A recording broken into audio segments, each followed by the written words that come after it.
It wouldn't be great, but also wouldn't be totally surprising. All right, what was I doing?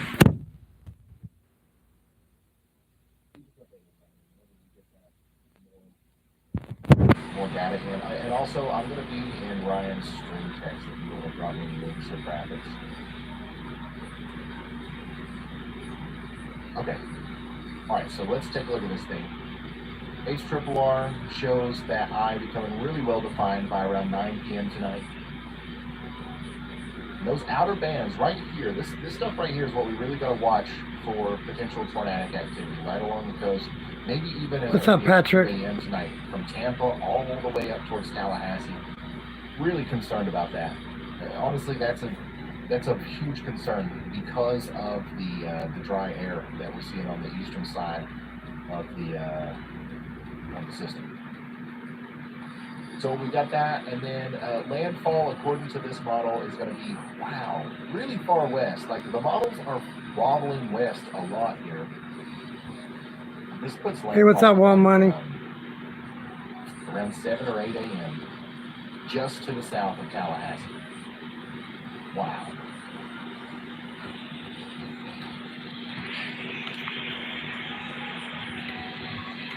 We bought the Airbnb, like the headquarters place for the All Squad, last night in Ocala because we thought that they would be going to, you know, Cedar Key or Tampa even.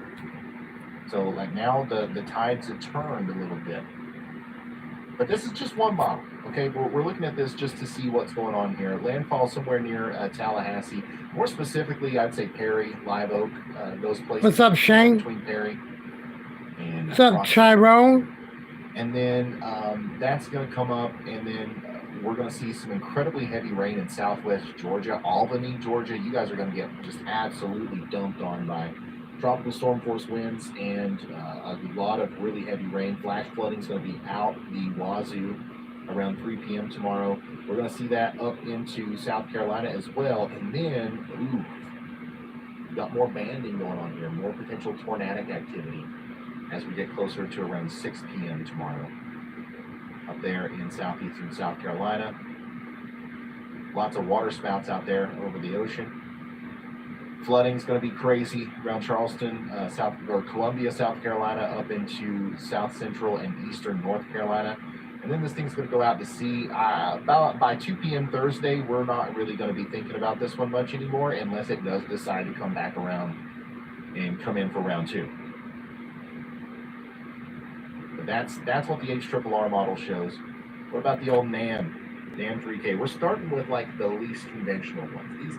The NAM and the HRRR, you don't usually look at these when you're forecasting tropical weather, but I say, why not? Who made the rules? Who made those rules? I don't think those are real rules, so I'm going to look at them all.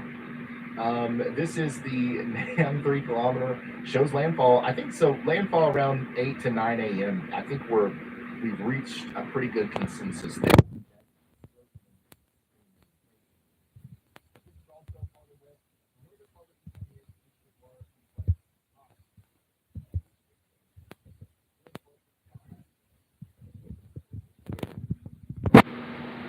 And then we've got that same situation with the heavy rain. And by the how is everybody this 1 to 2 afternoon? p.m. tomorrow, the hurricane force winds will be mostly subsided. We'll see 60, 70 mile an hour wind gusts in Georgia. But the big problem is going to become those tornadic supercells potentially on the eastern side, and then the prolific rainfall back here. Doing good. Good to hear that, Tyrone. Stanley, what's up, Stanley? Albany, Tifton, Vidalia, Statesboro. Did I just say your town name? Do you live in a flood-prone area? I'm doing good, Patrick. Appreciate it, bro. Yes. Stanley, you're in South Carolina? Seriously, as the people down near the coast, because I'm talking about Thursday. It's going to be hitting the Carolinas. short period of time can do some. Sorry, guys. Hold on, let me sit up. Sorry. This is Ryan Hall. He's on YouTube. So far of love this guy, man. Love this fucking guy right here. Actual No. tropical models. Oops. I love this guy right here, man. He's really.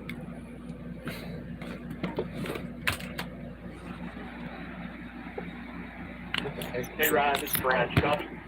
Oh yeah. We've got Brad out there. Yeah, what's up, Brad? We're live. How's it going? You are Chris? Yeah, so am I. Well, what do we do, son? Ding dong ditch me? Hey Ryan, this. Alright, we're Yeah, that's what he was talking about for Thursday, Stanley. We're gonna go back to the models. Watch, as soon as I switch, he's gonna have something to say. Oh no. Okay, we'll wait on him. He's probably in a low service area. I was on Hurricane Franklin there, Italia, or as the Eastern Kentucky in me just is dying to say Idalia. Like that's the way the Appalachian is really coming out of me. I just want to say Idalia, even though I know that's not the correct pronunciation. Okay, so the HWRF, really good tropical model here, shows rapid intensification tonight. Those outer bands still make contact with Western Florida around Tampa up through Tallahassee. Very strong and Hey Ryan, condensed I'm not high able to hear your audio. I'm around not sure 5 if there's an a.m. issue with Zello or not, but just wanted to let you know they did just drop a drop sign. I'm sure you're watching it, but new measured low of Live coverage. millibar, so it is continuing to strengthen. Man on the ground, meteorologist on the ground, man. Rapid intensification so far, but I am anticipating that dryer to kind of evacuate, and we'll get that rapid intensification here shortly. Just want to let you know it's down to 972. Brad Arnold. 974 at the latest outlook. So just letting you know. Okay, thank you, Brad. And I think he didn't ding dong ditch me. I think that I just had the wrong microphone selected. Okay. Okay, Brad, got you loud and clear. What's your plan for this evening and for tomorrow? What's your outlook on the whole thing here?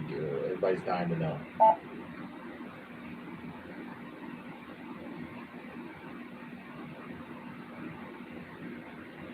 Hopefully it heard me that time. I don't know.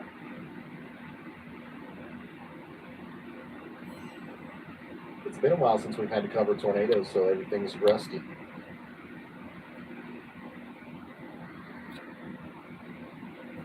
Okay, so HWRF, very Hello, flow back. concise and tight eye wall around, this is, well, yeah, right around 8 a.m. landfall there, just to the south near Alligator Point.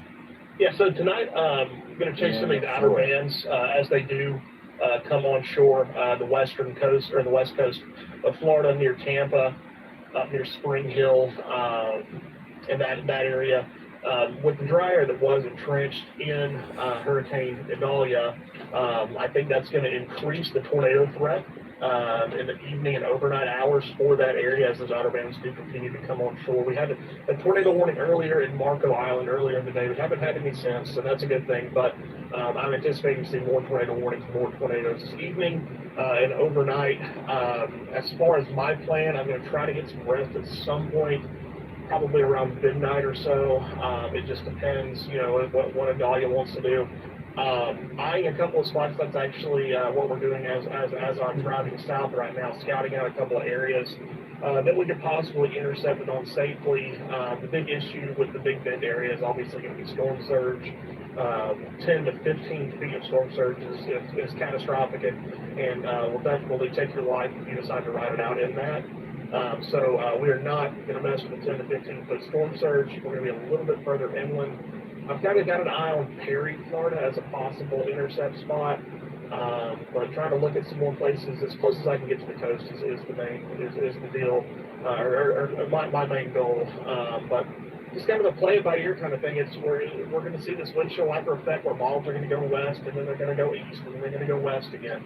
And at some point it will center up and that cone, the cone of uncertainty will be a little bit more certain. So just kind of waiting on models to hone in on a certain area, and then we'll go from there. But tonight is a tornado and tornado threat. We're going to start getting some of those tropical storm winds, obviously, to show tomorrow early in the morning for the west coast of Florida, somewhere between Tampa and Apalachicola. So, but yeah, we'll be out all night tonight and first thing in the morning. Hopefully, at some point, try to catch a little bit of sleep around midnight. Okay, sounds great. So that's Brad. We're getting a live view from Brad. We are getting a live view from Cyclone Port in Steinhatchee, Florida as well. What about Horseshoe Beach, Florida? All this stuff's going to be underwater tomorrow, by the way. Golly, man. Please, if you're in these locations, the equipment, get out of there, man. Please get out of there. Boxes can survive through Cyclone Look at the Port. water's already up, too. Even without power, we should be able to continue to see these cameras even during the height of the hurricane tomorrow. And we've got one at Keaton Beach, Florida as well. We're going to have a couple more. And then we also have Y'all Force One in Ocala, Florida. And they're going to be all over the place. All right. They're not going to be in Cedar Key or any of these places during the height of the hurricane. These guys are not going out there to chase the hurricane. They're just going to be close by just in case. We've got a trailer. We've got our Y'all Squad secretary, our field producers, and our general technician, electrician, welder. Just, anybody that we could possibly need. Just in case. Because you guys think it's just some sort of cute slogan when I say don't be scared, be prepared. No. Being prepared is the name of the game. Always bring a welder with you when you want to go intercept a hurricane. All right, you never know when you might need one. All right, so let's go back to the models. Let's try to figure this out. Let's try to finish this this little trajectory here. It's the HWRF model, landfall around 8 a.m. Okay, very strong storm here. This would be catastrophic storm surge for everybody in this general vicinity.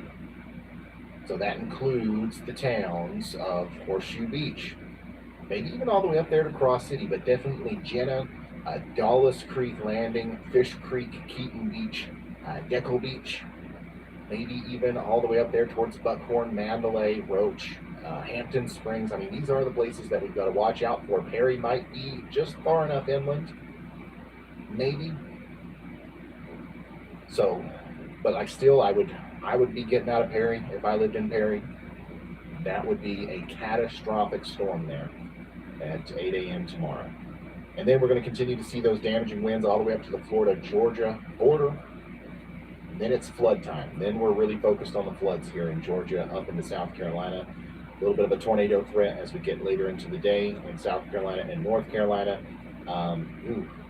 Yeah. See these little beans? These little bad boys right here? That's what you don't want to see. These are what could cause the tornadoes tomorrow into Thursday morning. And then it gets out of here. Oh, yeah, and then it starts to come back. So, yeah. Wow. That's another model. We have more. Don't go anywhere. Here's the latest from the chat. I promised you guys I would be looking at this a lot today, and I have the time to. I have the ability to. I gotta say a huge shout out to Bash here, who's been an official sponsor for 20 months. Huge shout out to him. Glad to see this preparatory stream, helping people understand what's coming so they can protect themselves. Thanks to Ryan and the entire team. Thank you, Bash. Hey, looky here, 10 gifted memberships. We're already seeing the generosity out there. Gary says, shout out to the Y'all Squad. Jordan's been here for 18 months, and so has Gary. How about Augusta, Georgia? Augusta, Georgia, you guys are going to be, for the most part, you're going to be all right, okay? There is obviously going to be some impacts, but for the most part, you guys are going to be all right. And we'll dive more into that here soon, okay? fact, I'm going to pull up a couple of graphics that will help illustrate that a little bit better. But for the most part, your biggest thing is flooding. Okay, flooding. If you live in the flood-prone area up there, it's going to be a rough one. Also, you could see some tropical storm force winds potentially. Sarah Smith says, please donate whatever you can. Sarah, thank you. I appreciate that. Remember, if you want to donate, or specifically to our nonprofit, we've got an official, registered with all of the government, 501c3 nonprofit organization. If you want to donate to that, the best way to do that is the y'allsquad.org. Y'allsquad.org. Tax deductible, all that good stuff. But yeah, we would really appreciate it. We were able to do some really cool, unique things with it that places like FEMA and, Red Cross, it's just not the same. Like, we are able to get a little bit more fine-tuned and focused with like what we do, and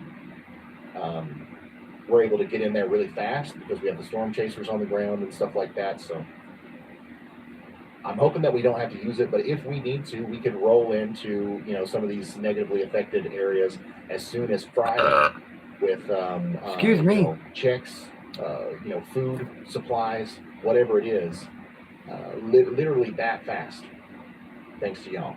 Amy Davis gifted 10 Ryan Hall Y'all memberships. Thank you, Amy. Also another huge longtime supporter here, Amy. I'm so happy to see you here.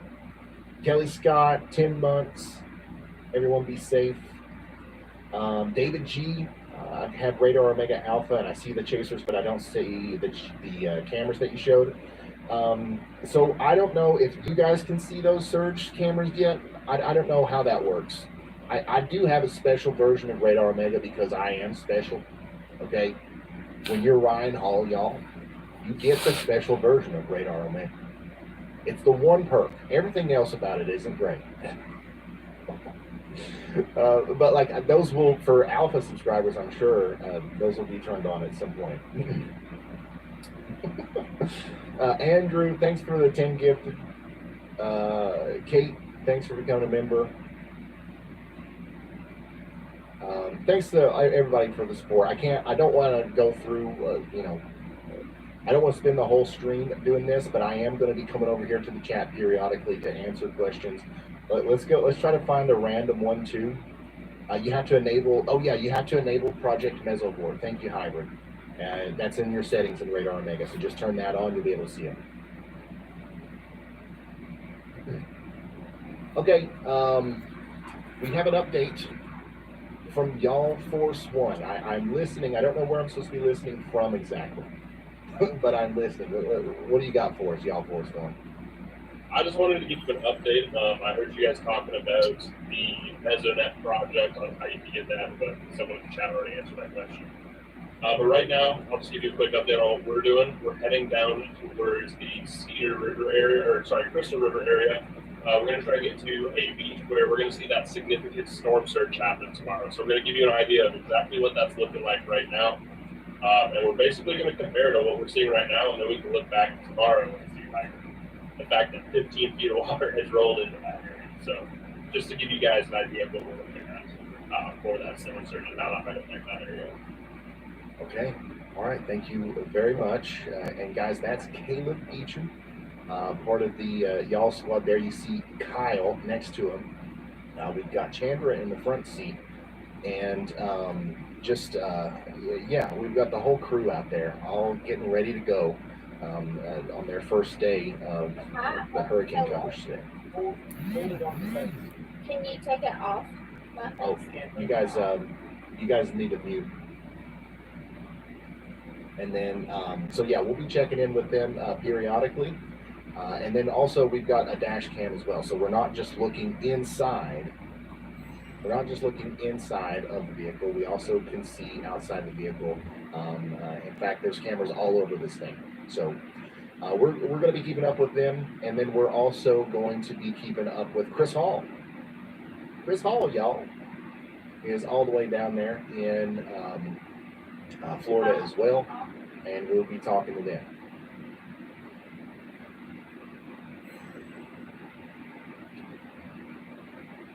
Super huge shout out to everybody that's sending support right now. I really do appreciate it.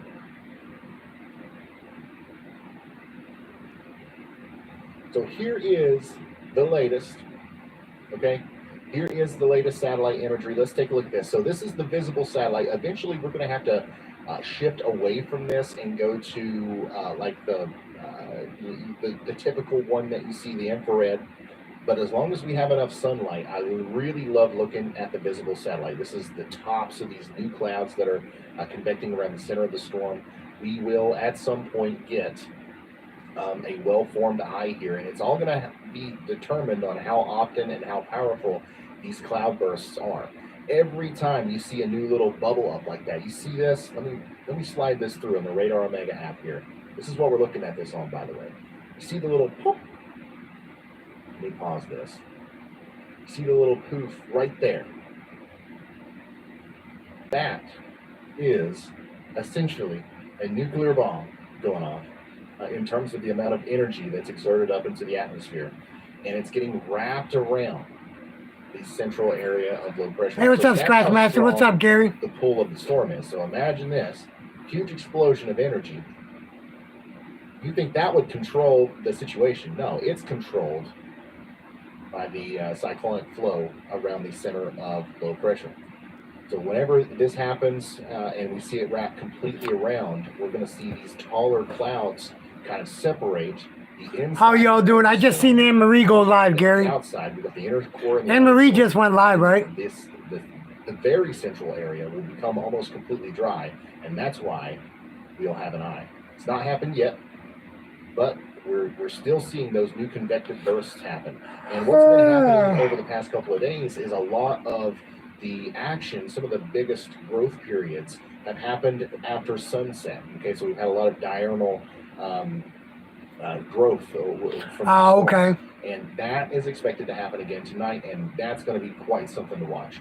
And the lights are purple. I don't know how long they've been that way, Riley, but if you have something, go ahead. Yeah, Ryan, you want to go ahead and pull up the graphics I have in Stream Text. Yes. That is now official. We are down to 972 millibars. Oh, okay. That is well within a Category 2 hurricane. In fact, that's about a mid-strength Category 2 hurricane. It's the other one. Okay. Wait. So yeah, there you can see the dot just above my head there. That is the eye of the hurricane. So they flew a plane through it, and it's at 972 millibars. Now, if you go back to the other one, you can see there is a bunch of those pink triangle sticks with lines coming off of it. Those are our wind speeds. So we were seeing wind speeds well within 70 knots at about 80 miles per hour. So this storm is now undergoing rapid intensification. And looking at radar, I think we are going to start to see an eye peek out in the next 3 to 4 hours here. Okay. All right. And yeah, I want to take a look at radar too. So we've been looking a lot at the satellite, but radar is important at this part of the storm as well. And you can see here that the eye is really trying to poke through. Wow, yeah, that's definitely got to be a Cat 2. We've got to be looking at a Cat 2 by now, just from the radar presentation alone. And you can see that this thing is really starting to tighten up. There is a huge area of dry air out here, but there's none to be found anywhere near the core of the storm. And I don't know. You look at the radar images sometimes in storms like this, and you can just tell, you can just feel almost like what's going to happen next. And I don't feel anything good about this one as it approaches the Big Bend of Florida. And there's going to be pretty bad storm surge all along western Florida today, even areas that don't get hit by the main, part of the storm. Tampa, I expect Tampa Bay to receive some pretty significant storm surge. Even, already in Fort Myers, we saw some pretty significant storm surge. So get ready for that overnight as well, all along western Florida. Go ahead, Riley, you got something else? Yeah, sorry, I just saw the update, so I'm reading it off my phone here, but we are now officially at a Category 2 hurricane. Okay, it's official, guys. 100 mile per hour winds. and that's just the last fly through. Okay. It's official. We don't have that from the NHC exactly yet, not on Radar Omega. I'm sure it'll happen at some point. But we're getting readings from the hurricane reconnaissance, the hurricane hunters out there, suggesting that we are officially at a Cat 2 now. Yeah, National Hurricane Center just tweeted it out. I'm retweeting it right now. Category 2 hurricane, life-threatening storm surge, and hurricane conditions expected across portions of the Gulf Coast, Florida tonight and... Yeah, it is, Stanley. So this is it. This Yeah, is it is coming Category 2 faster. hurricane looks It's like, supposed to be there in a... and it ain't even close. It still has a lot of water to go, guys. And the crazy thing is the closer this storm gets to Florida, the warmer the sea surface temperatures are. Okay, so there's a lot of ocean heat content out here where the warm waters go deep into the ocean. The closer we get to Florida, the more shallow the water is. But the tops of those waters, the total average temperature of the water, is much warmer up here. In fact, it's over 90 degrees in some areas, which will be like jet fuel for the storm once it gets up there. So this thing could literally intensify until the moment it makes landfall, which is also rare for a hurricane.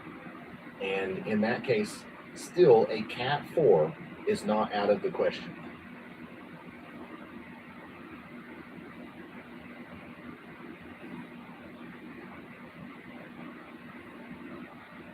Yes. Yeah. It's officially a Category 2 hurricane, guys.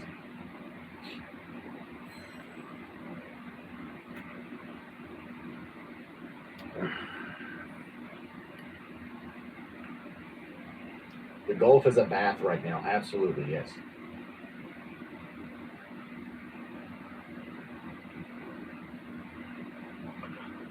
Stanley, you better go now, bro, because they're talking about... Storm goes by, yes. He was talking earlier about it being up in the Carolinas at Thursday morning. But the crazy thing is it probably won't be cold. Like, If you want to wait till tomorrow, I wouldn't wait till tomorrow, bro. I would go get all the stuff you need now, bro. Because he's talking about it being fucking...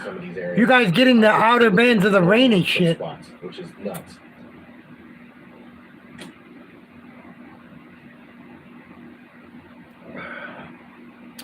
Talking about it being in the Carolinas by Thursday morning.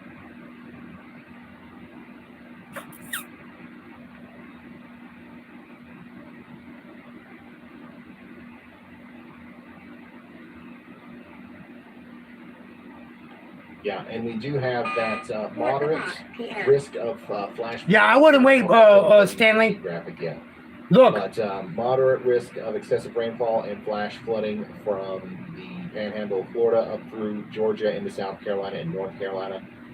Another very important part of this storm that hopefully nobody is overlooking. Excuse me, guys.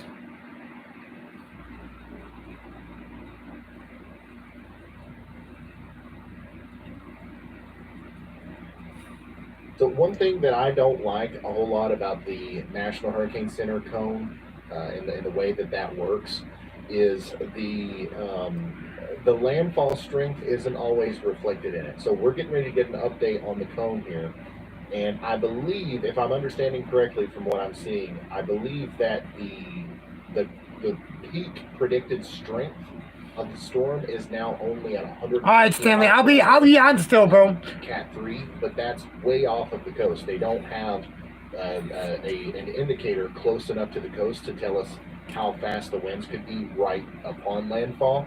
So I still think that we could be up there in the 125. What's up, String Bean? Range.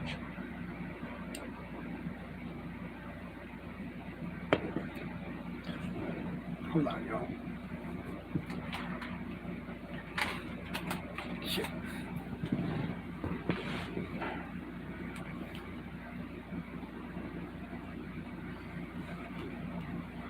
Okay, yeah, we got an update on our cone here. Let's turn her back on and let's take a look at the new cone. It's becoming more certainty. It's becoming more certain.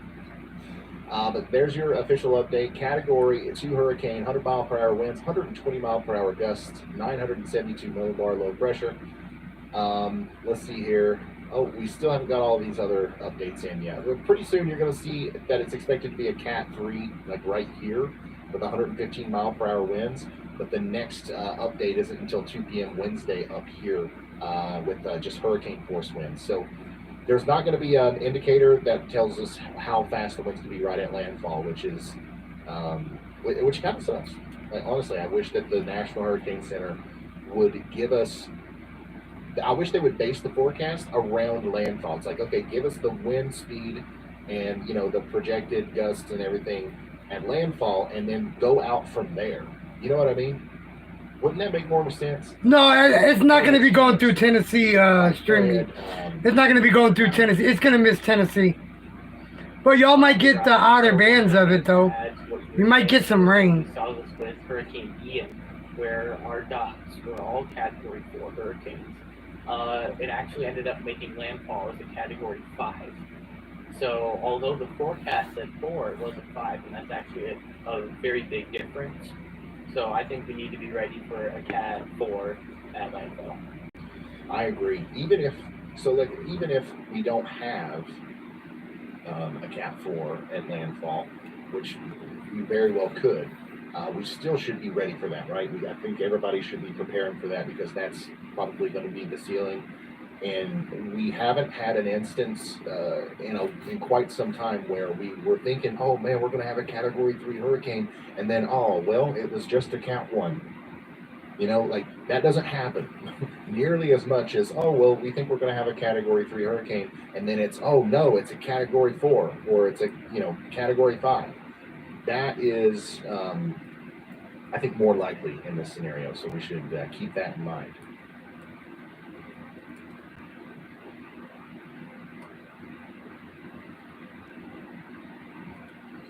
So Ian was investigated later, and Category 5 winds were indicated before landfall and likely during landfall as well. It's the difference of like a couple miles per hour in the wind, man. I think that people read into that kind of stuff way too much. It was a Cat 5 for the people who are still negatively impacted by that storm. I can tell you that much. They don't care what number's on the end of it.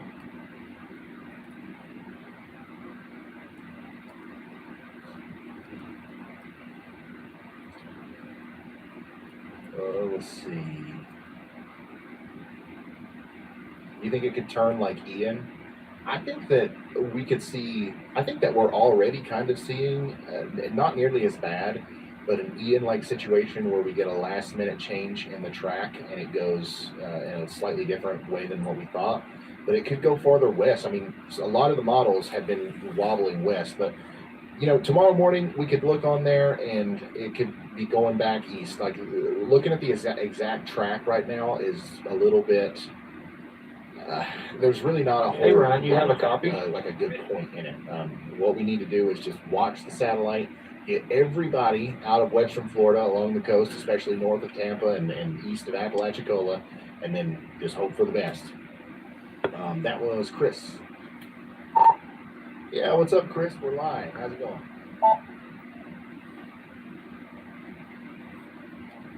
Hey, buddy, service isn't great out here. We're currently in Cedar Keys, Florida, where there is currently a mandatory evacuation in effect.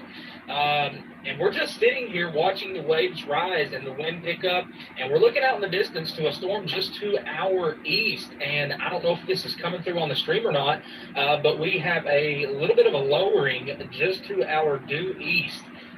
So I don't know if you want to see if you could take a look at that or not, but anyway, around, just like Brad said earlier, the tornadic threat is going to pick up over the evening.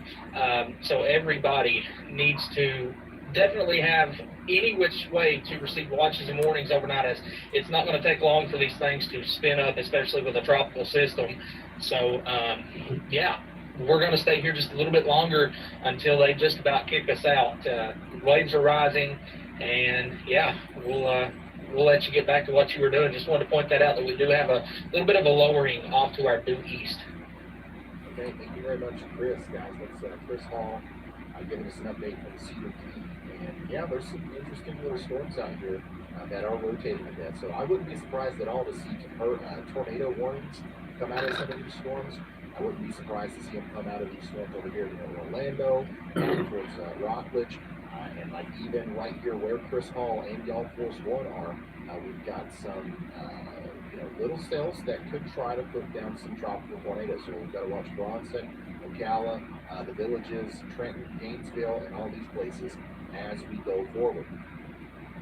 So yeah, Chris has given us a few there. Obviously, the service isn't so great, but we'll be able to see a very similar view from Y'all Force One as they are currently near the town of Dunnellon heading west over towards Cedar Key. And I just went over to Twitter, and you guys are doing a heck of a job sharing the stream. I really appreciate it. I think the word is definitely getting out. If anybody has any questions for me, please leave them in the chat. I'm going to try to look at that as much as possible today.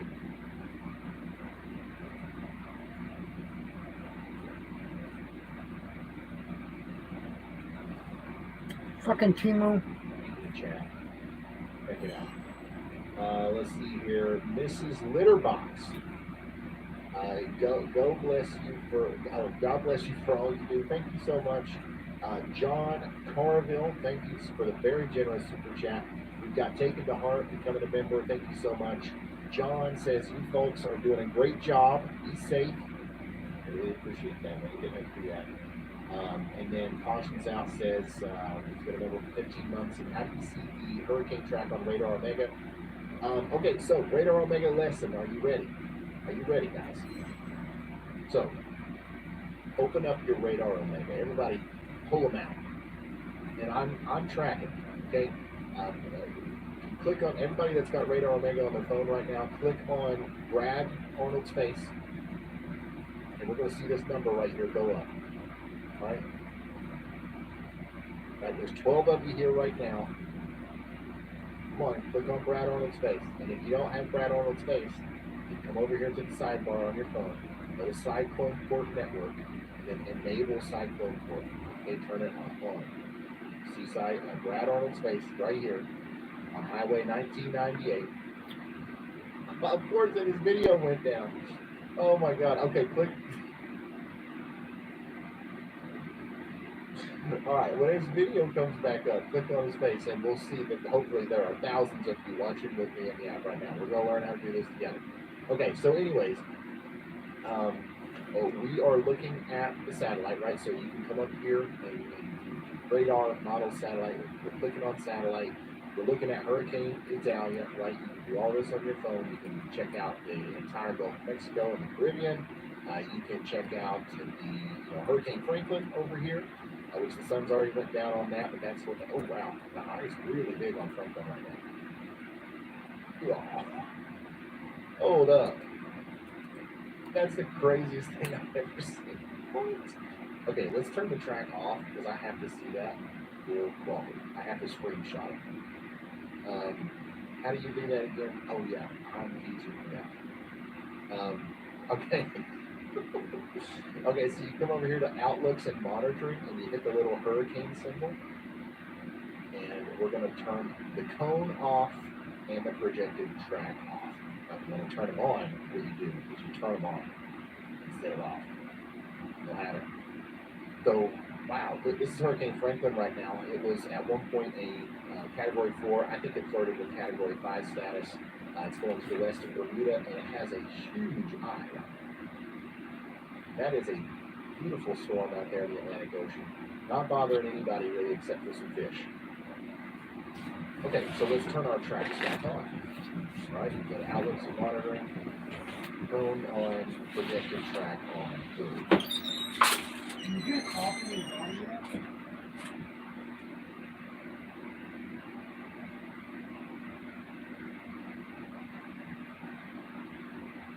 I do believe that it's possible that meteorologist Andy Hill could join us at some point this evening. If not, I believe he will be with us tomorrow.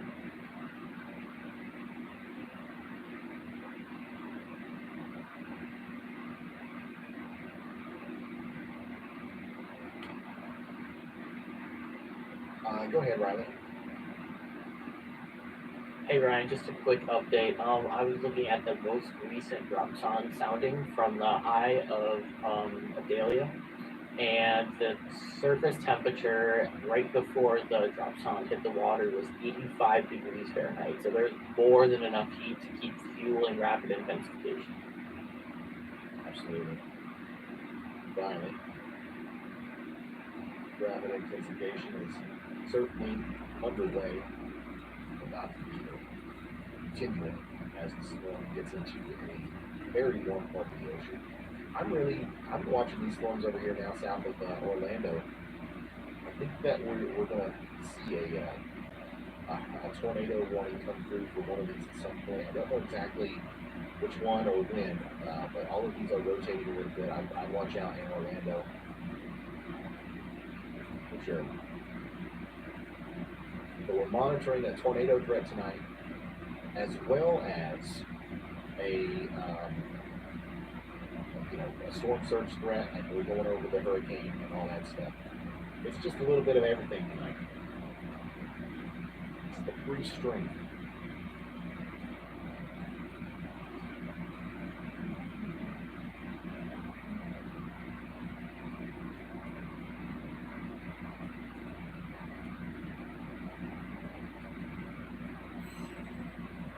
And a huge shout out to Anthony for the very, very generous super chat. Everybody say thank you to Anthony. That's huge. Thank you, man.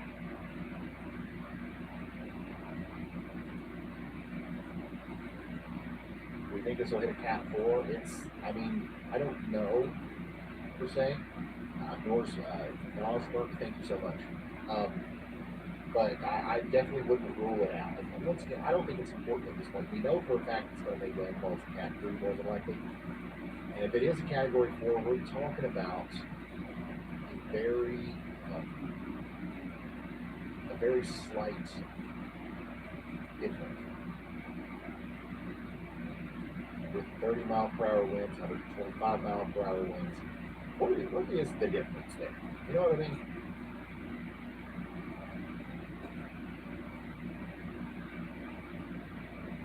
You need to be taking it seriously, regardless. Yeah, 10 to 15 feet of storm surge will I'm back, y'all. wipe away houses. It will be catastrophic. It will, anybody who's not heeding the warnings and not evacuating from the coastal areas will likely perish in that situation. 10 to 15 feet of storm surge is absolutely nuts. But all of Cedar Key, all of Alligator Point, all of places like that could be completely demolished or at least underwater and receive a lot of damage with that kind of water. And I would expect nothing less. I don't think that the storm surge forecasts are going to go down. Now, for Cedar Key, it could change a bit. It could, storm could shift farther west and maybe we get a little bit less water, but even just 9 or 10 feet is going to be enough to cause serious problems.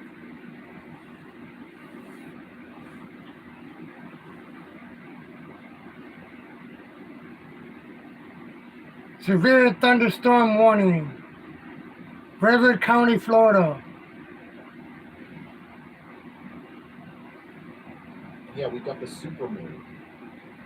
Yeah, and then we got the supermoon tonight. The supermoon, high tide. There's so many things playing into the water situation. The flash flooding. I'm telling y'all right now, focusing on the winds is not the game here. It's going to be a wall of water, and that'll be what Idalia is remembered for.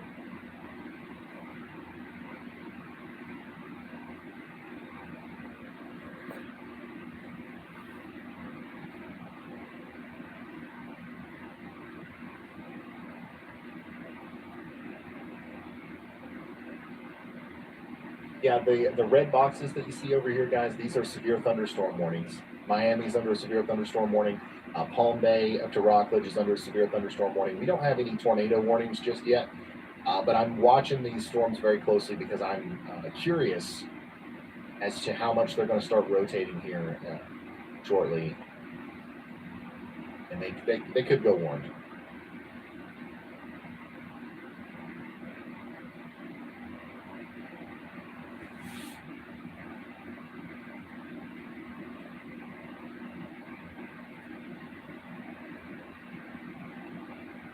Oh yeah, we've got an interview. I didn't get a chance to download that before I went live, guys, so bear with me here as I try to find it.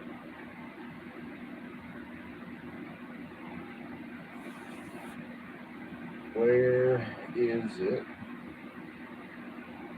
Hey Ron, it's Chris. One more time. I sent Riley a picture. Stream is being very lagging due to poor service. We have yet another big time lowering on the backside of this storm on the or due east of Cedar Keys. The stream will come through, or Riley could send you that. Check it out. That's currently what we're looking at out to our east. So these storms are definitely trying, but they're not doing it yet. But that's going to change very quickly as we go into the afternoon. Yeah, I see the little lowering there on the feed. That is frozen though. Carly, if we can give it a quick refresh, that would be great.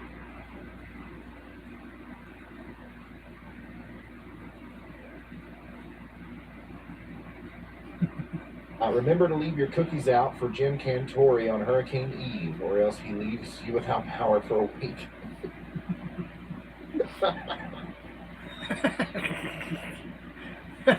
No fucking dude. Oh man, that's not funny, but like that caught me off guard.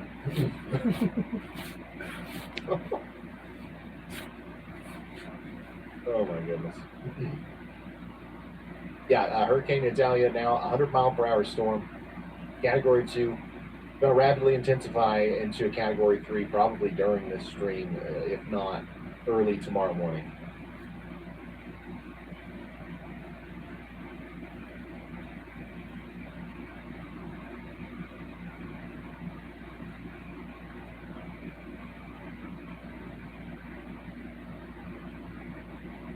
What's the projected time of landfall? I'm thinking around 8 or 9 a.m. tomorrow. It could be a little bit earlier than that, though.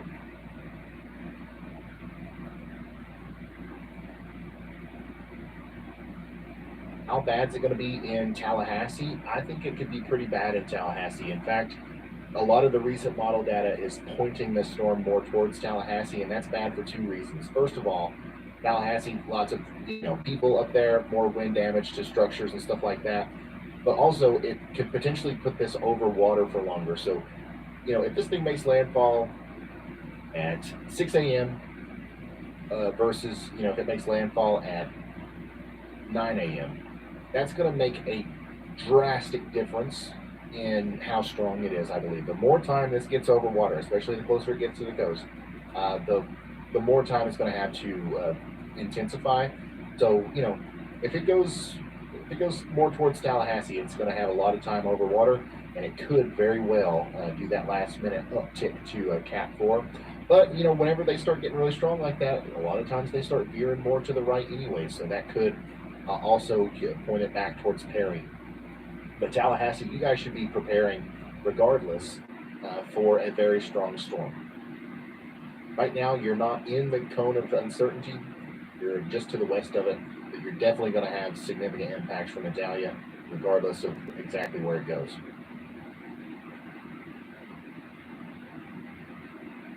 Yeah, Destin, for the most part, is in the clear. You guys are going to see a little bit of storm surge, maybe some gusty winds. If you're on the good side of the storm, the nasty side of the storm is going to be the eastern side and the northern side. Why does the eye wall look so sloppy? It's because it is. This isn't nearly as well-structured of a storm as Franklin was. This is still a young baby storm. It's growing up tonight. It's probably going to go through, it's going to have a coming of age event tonight and likely become way more mature looking tomorrow. But this thing is it's going to happen fast. A lot of times it takes a very long time for a hurricane to go from a Cat 1 to a Cat 2. We saw it happen here very quickly. Usually it takes a very long time for a storm to go from a Cat 1 to a Cat 3. We're going to see that happen also much more quickly than what we would typically see. So the way the storm looks now is going to be very different from what we see tomorrow. Yeah, hurricane puberty, essentially. Harry West,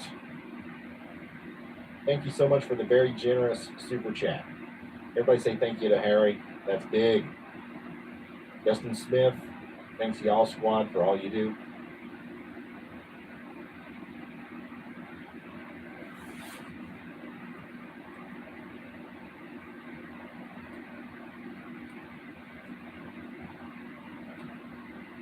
Orlando for the most part is going to be fine, but we do have to watch out for that the tornado threat from the outer bands.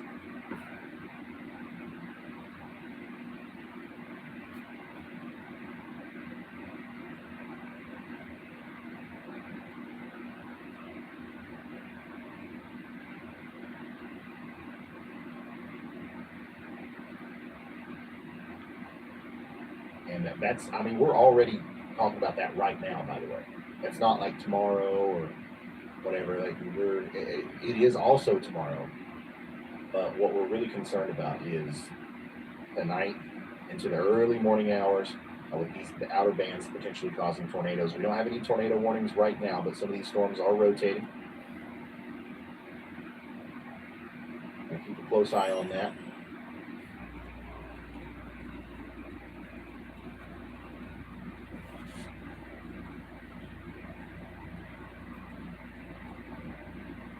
Yeah, we're starting to see a lot of lightning strikes around the center as well. We're starting to see a lot of electric activity in the inner eye wall.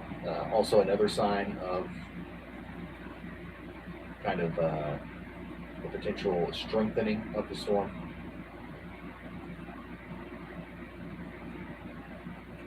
He's got 45,000 people watching his stream. 45 fucking thousand people, Bean. Could you bump your mic audio up a little bit? You're quieter than everyone else. Yeah. So that happens randomly. I don't know what's going on with that.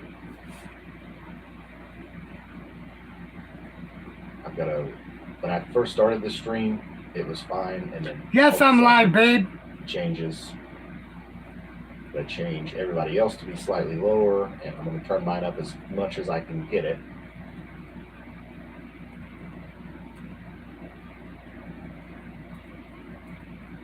Bear with me. And then at some point here in the next couple of hours, you guys are going to be like, whoa, Ryan, you're way too loud. And then I've got to reverse everything that I just did.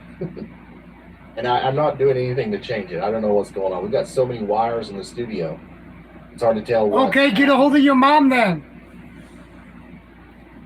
Let me know when you get on the train. I'll tell your mom that you're on the train. Right now, they're going to do some interviews. We're going to see the beach. We're going to see, what's going on out there. And then we've also got Rick and Steven out there in Florida giving us a view of one of these storms that's coming in. We've got Y'all Force One, which is currently giving us a 4.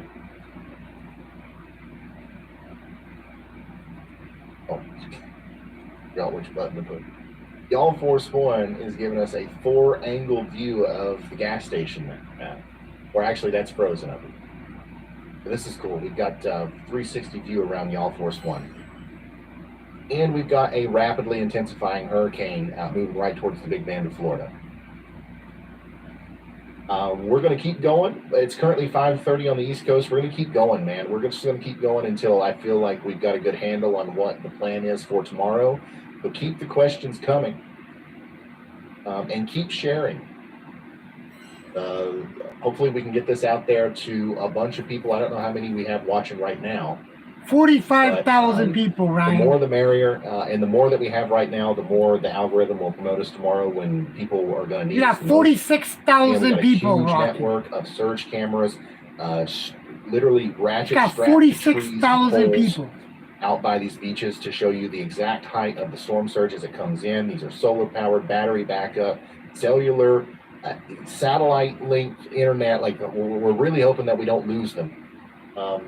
And we're going to be able to show you the storm surge as it comes up, thanks to Cyclone Port and Radar Omega.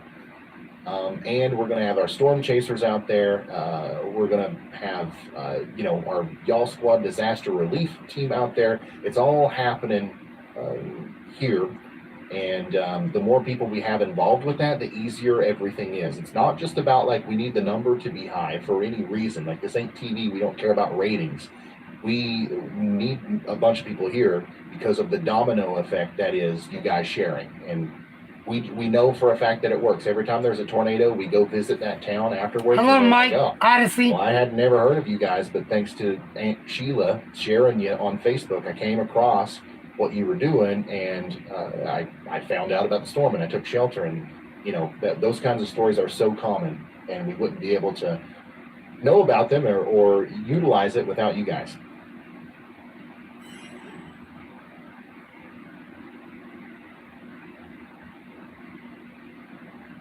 Oh boy. Yeah, we got a brand new convection burst that is absolutely nutty.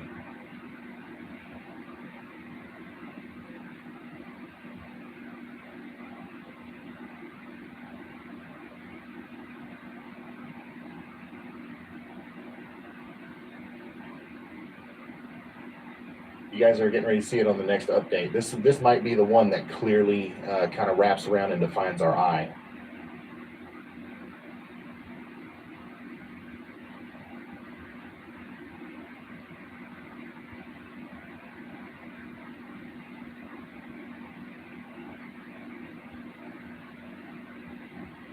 And I'll zoom in on it right here in a second, but this is exactly what we didn't want to see. Once again, another sign of rapid intensification. I really believe that a lot of stuff is going to change for a lot of people tomorrow. This is the pre-stream. We're trying to be a little lighthearted about it. We're trying to answer questions and go everything, but I do want to make sure that we also properly, discuss how serious of a situation this is, just in case there's anybody else that's planning on staying behind here in Old Cedar Key or Horseshoe Beach or Jenna, Dallas Creek, any of these places between St. Mark's and Cedar Key, really. Catastrophic. Cedar Key is right where surge What the flooding Hell's on the is way. from, man. Unprecedented flooding event. I don't care how long you've lived there, you probably haven't seen anything quite like what's going to come tomorrow.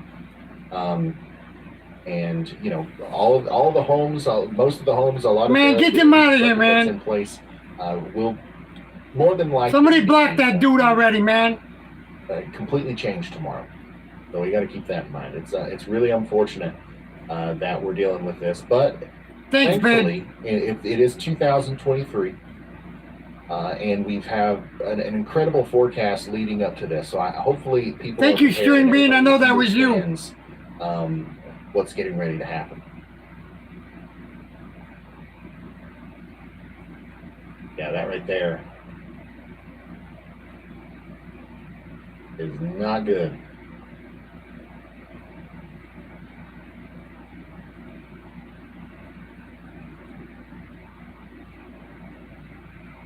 Hello, babe. Can you hear me, babe? Could y'all hear me? Let me know if y'all can hear me. Okay, here, you can see it better over here. Let me show you this real quick. That last little Boom. burst right there. See that? That Boom. is a huge eruption of new cloud tops here. That's likely going to circle completely around. And we're going to have a monster of a hurricane on our hands here on its approach to the Big Bend of Florida.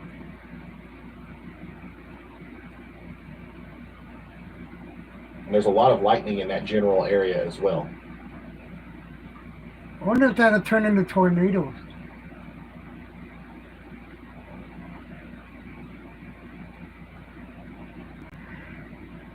I love this guy, man. I'm trying to find a Well, what'd you as say? of this as I possibly can for you guys, because I think we're going to focus on it.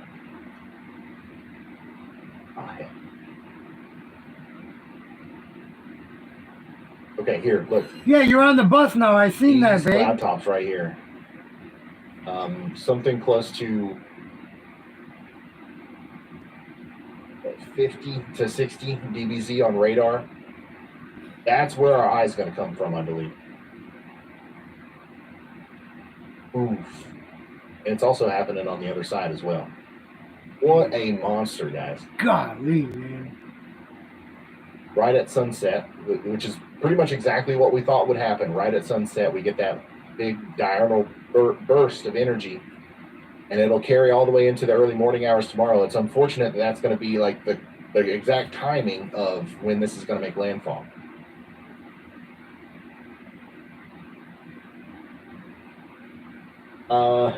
Bull says, Ryan, the latest track puts the eye of the storm 6 miles from our mobile home.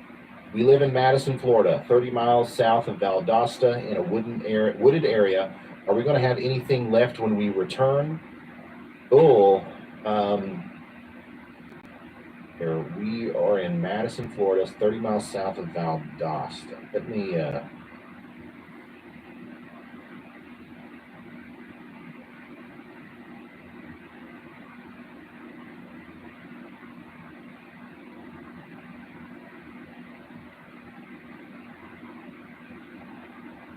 so if you are in Madison,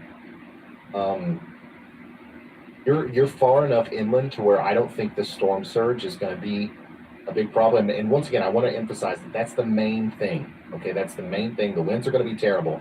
The main thing is the storm surge. I think that your home will avoid that. However, we've got to worry about flash flooding. And then Madison is close enough to the coast to where, you know, some of these 100 mile per hour plus winds will be existing here for possibly in excess of, you know, several hours. You know, obviously I can't tell you exactly what's going to happen, but Madison is in a pretty bad spot. What we're going to look for tomorrow in Madison is, you know, where does the storm Let me know when you get on the train, I if the said. storm comes in like this, if it takes a track like this, which is still possible. I told you, let me know when you get on the train so I can go tell your mom. Power's going to be out for quite some time. But I think that, you know, the devastation would be more on the southern side. If it comes directly over, I've been talking to you, possible. Trish. I've been talking to you.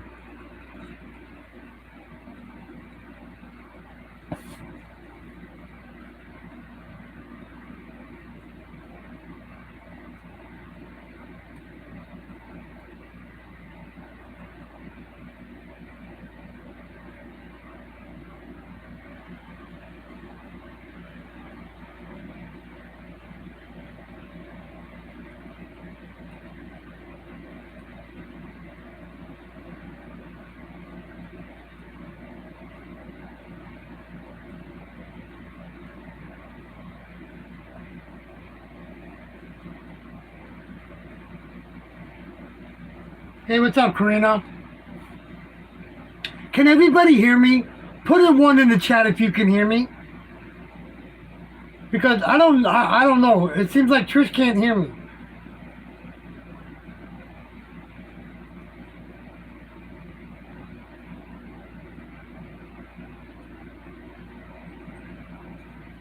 Yes, I work tonight. You know I work tonight. You know I work at fucking 12 o'clock. The Manatee River, my house is not on You know how that fucking bitch is. Always got me working at fucking different time. into that.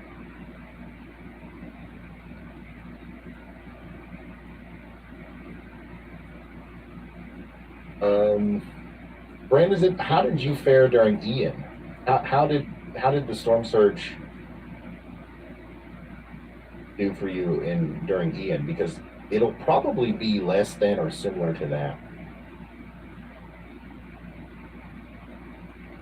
I don't know, being if she's got it on Do Not Disturb or not, man. Tides, I don't know, bro. I'm hearing 3 to 7 feet. 3 to 7 Babe, feet. turn your volume up on your phone. I don't know. Where's your volume at on your phone? So See if your fucking good volume news is up. See if your volume is up.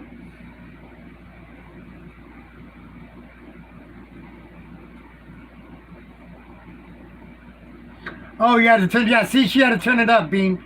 The head of the bay here, right? But when the water comes in, it comes in like this. All of the inlets will fill up, but it'll be worse on the northern side of all this, right? It kind of all compiles and latches onto whatever stops it, right? That's where the water rises the most. if you're on the Manatee River, which kind of branches out this way, the water will come up, but it's probably not going to get as high as it gets. That's what I thought. Okay, babe. All right. That's why Dean was telling you to turn your volume up. Right. So by the time the storm is making landfall tomorrow, the worst of the storm surge will be over. Fuck you, so Bean. This will be tonight that you guys have to worry about that.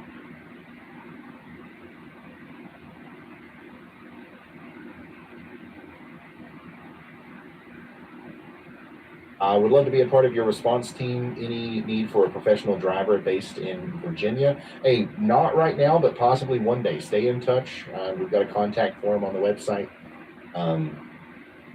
But yeah, we're obviously always looking for help whenever we expand and whenever we need it.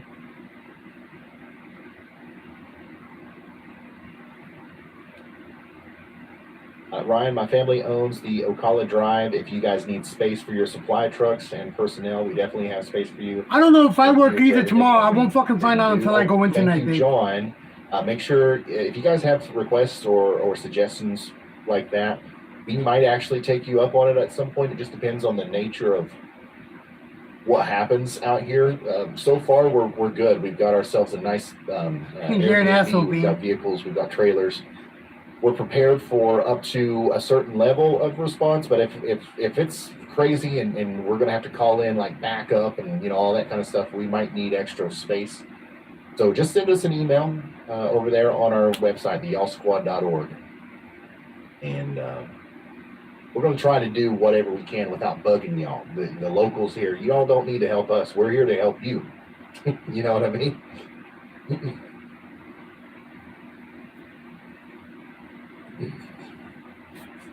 I'll be right back, y'all. I gotta go do something real quick. Look at that thing. Yeah, look at that fucking eye, man. That's crazy.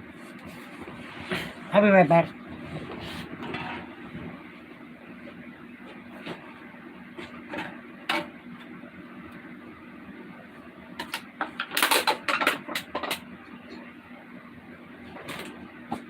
When is landfall? Still thinking about 8 a.m. tomorrow. Hey, did you know they were taking a rig? Yeah, they're taking a fucking rig. I thought you had to go get him, that's why I said. Huh? Still thinking about 8 a.m. tomorrow. He's fucking already on the rig.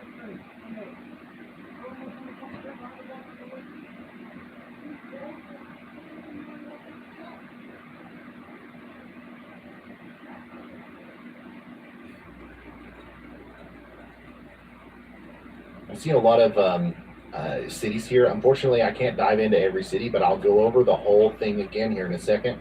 We'll look at the models. We'll look at all the maps. We'll get her done. Give me just a second. I've got something to show you.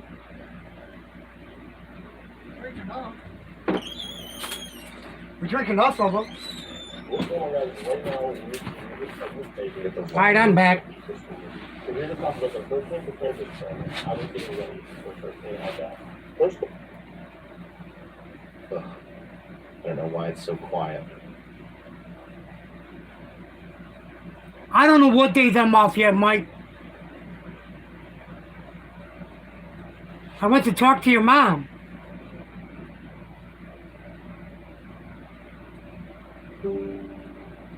what's going on, guys? Right now, we're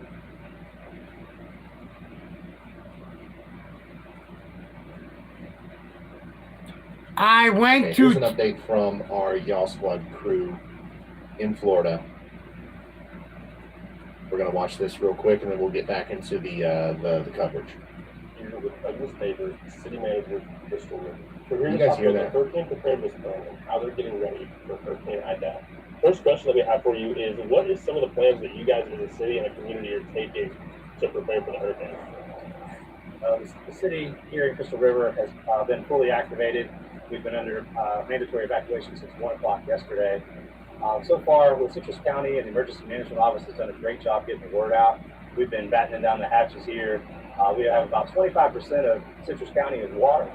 So today I was out with the sheriff's office riding around and looking at Look at all that on the bay just to ensure that a lot of people are eating this morning. There is no recreational boat traffic out there. Everybody that, has man. started pulling their boats That's out of the water crazy, as of man. yesterday, and really taking good warning for this. So I think that the word has been getting out really well by the Emergency Management Office. that we need to heed this storm. I mean, we're talking about, last I heard, 10 to 15 foot of storm surge, possibly a high Cat 3, maybe a Cat 4 coming our way, actually just a little bit to the west of us. But we're highly expecting a lot of storm surge. And right now, I guess if you look at the front door of City Hall, it's about 4 feet above. Yes, I heard you, babe. You think about 10 feet, 15 feet, where that's going to end up. See, Hunter, what's up, man? We're getting a lot prepared for that. Awesome. And how do you feel that the community, I already answered this question, but how do you feel that the community's taking that? Please, see, Hunter, get ready for this, man. If you can get out of there, bro, get out of there, man. People are actually heeding to that, where we urge that for people that are on higher ground, maybe find some family members you can be with. And so good. The restaurants are starting to pick off on their business as well, and just really kind of battening down the hatches for this one. Awesome. For people that are watching around the world and watching here in Florida, what are some ways that they can help out, whether it be supporting locally or supplies that they can be donating to your area after the hurricane?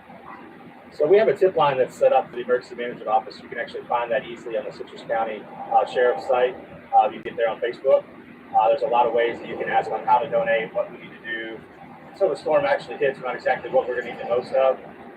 We're hoping for a big push sometime tomorrow morning to, after the storm passes through, to try to see if we can get things back to normal as fast as possible. So right now we're just kind of preparing ourselves and making sure we get everything to the highest ground that we can for all of our assets and our buildings and things of that nature.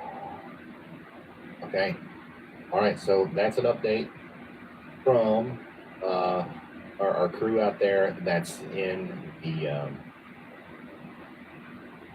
the Cedar Key area. That was specifically the town called, or where are they? They just said the name. I've already forgot. Crystal River over here. That was the city manager there. They're talking about how they're preparing, and we're getting ready to see an update from Cedar Key, I believe, from the All Squad crew once again. The point of Wondrous Natures, what's up, girl? is to talk to people like this. You evacuated, good. Glad to hear you all evacuated. And introduce ourselves. Be like, hey, listen, we got all these people watching on YouTube. We love to help out whenever we can and if it's needed. So, if we end up with a bunch of resources and we're able to help, here's my name, here's my number, and here's, what do you need me to do? And so they're out there just shaking hands with everybody, trying to get acquainted with the right people so that we can properly help whenever we're needed.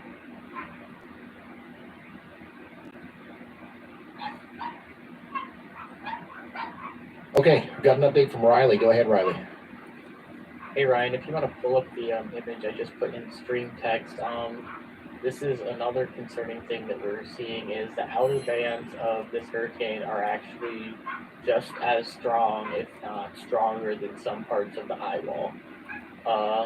It looks like, although that plane was a little further off the ground than the surface, but we're definitely going to see hurricane force winds. 25 miles, good to hear that. In the next few hours.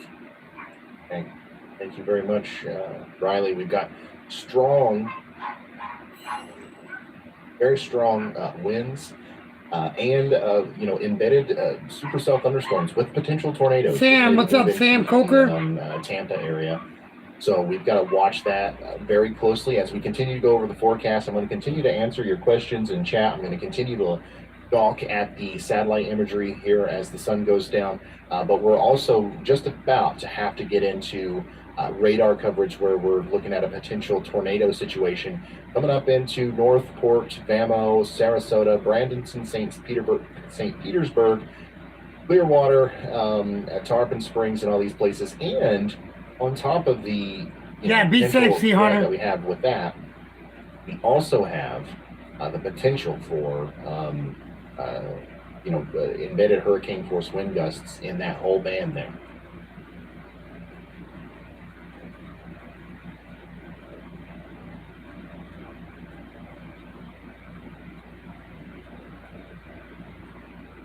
Yeah, it's a Category 2 storm now, officially. Officially a Category 2. Category See, 2 Hunter, storm. it's officially a Category 2 at 5:47 Eastern Standard Time. It's officially a Category 2 at 5:47 p.m. Eastern Standard Time.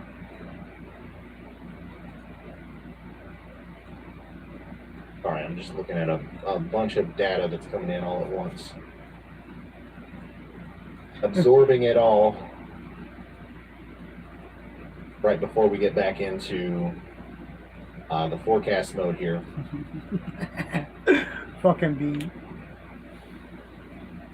Okay, for those of you who didn't see it, this is the HWRF model. We went over this earlier, but this has a pretty good handle on what I think is going to happen. We're going to see that eye become really intense around 2 a.m. tonight out here in the middle of the Gulf. Those outer bands will be coming into places like Tampa still at this point, all the way up into the Big Bend of Florida. They're talking about 3 or maybe 4. Around Alligator Point, See, Hunter? south of Tallahassee, according to this model, around 8:30 a.m. tomorrow morning. This is when we'll have the potentially 125 mile per hour winds knocking on the door of Tallahassee and Perry, sorry. And this is also when we're going to have the 10 to 15 foot storm surge coming into all of these coastal areas, from Cedar Key all the way up there towards Alligator Point. Catastrophic damage could be happening during this time. And then all the way out towards 11 a.m., maybe even as far out as noon, we're going to continue to see hurricane force winds and maybe even an eye as the storm goes all the way into Georgia. And then the winds are going to die out pretty quickly after that. We're going to see catastrophic rains maybe and flooding in Georgia all the way over into South Carolina and North Carolina. Another tornado threat to early in the morning on Thursday here. And then we're finally going to see this go out to sea. So the big problem for Georgia, South Carolina, and North Carolina is going to be the heavy rains and flooding, and then there is going to be another tornadic Patrick potential, being a especially fucking if they're idiot. near the Outer Banks early Thursday morning. But as we get out of Thursday evening, this is going to be out of our hair unless it decides to loop around. Myrtle Beach area, the Myrtle Beach area is going to be fine, but everybody in the southern periphery of this is going to be having up to tropical storm force winds at this time, and that could bring 2 or 3 feet of storm surge into the Myrtle Beach area for sure, more than likely around, early in the morning on Thursday.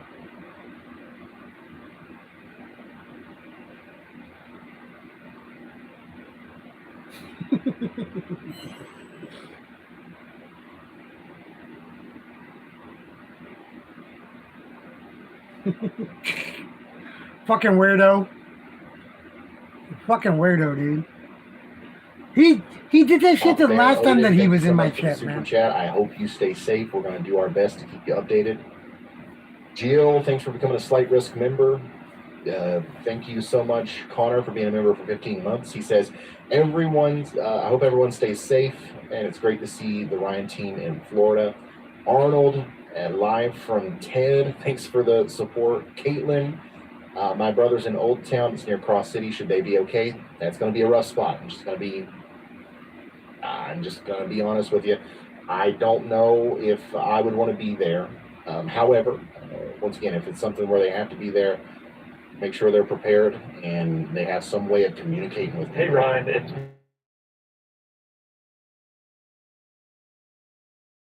that I've noticed on the stream. I'm sure you can tell there's still a lot of traffic on the roads. I don't know if people are not taking this as serious as they should, but it does appear like not a lot of people have evacuated. I know with it not being a mandatory zone, you don't have to, but voluntary evacuations, I did not expect. This is probably the most traffic I've ever seen with a tropical system about to make landfall within 12 hours. So I don't know if you see anything on your end, but I've seen a lot of traffic of people that are staying back. And speaking of Cross City, that's exactly where Brad Arnold is. And you just heard him. It's not just your uncle or, I'm sorry, I already forgot who you said it was that you were talking about, but it's not just him. A lot of people are staying back. And unfortunately, that could end up being a very big mistake for a lot of these people. Hopefully they're just getting last things together and they're heading out. If not, if they're planning on riding this one out, unfortunately, we're going to deal with a lot of potentially some loss of life and a lot of rescues and stuff that have to happen, especially the closer you get to the coast. Now, don't get me wrong. If you go back far enough, if you go inland 20, 30 miles, I mean, that's probably, Yeah. especially if you're coming from the coast. But right that's along not the that coastline. dude's only time being in my But, chat asking that otherwise, either. you know, Gary. getting as far away from that water is. the He's best been in thing my you can chat do. before and asked the Trust same me. question. He's cool though, as long as he don't start trolling the. When he starts trolling, y'all know what to do. It's not right on the coast, obviously, but it's cutting it close. Babe, are you in All my we can do is chat? hope for the best for those people if they decide to stay back. Not mine. The lights are purple. Riley, do you got something for me? I did, but I definitely forgot what it was gonna say. They've been purple for like 2 minutes. I'm sorry. No, you're good. All right. Well, if you think of it, just holler at me. I don't know what happened. Usually I'm really good. As soon as I see the lights change, I'm like, oh, Andy, let me take a drink of water. But I just haven't been noticing them tonight. God damn. Fucking Gary.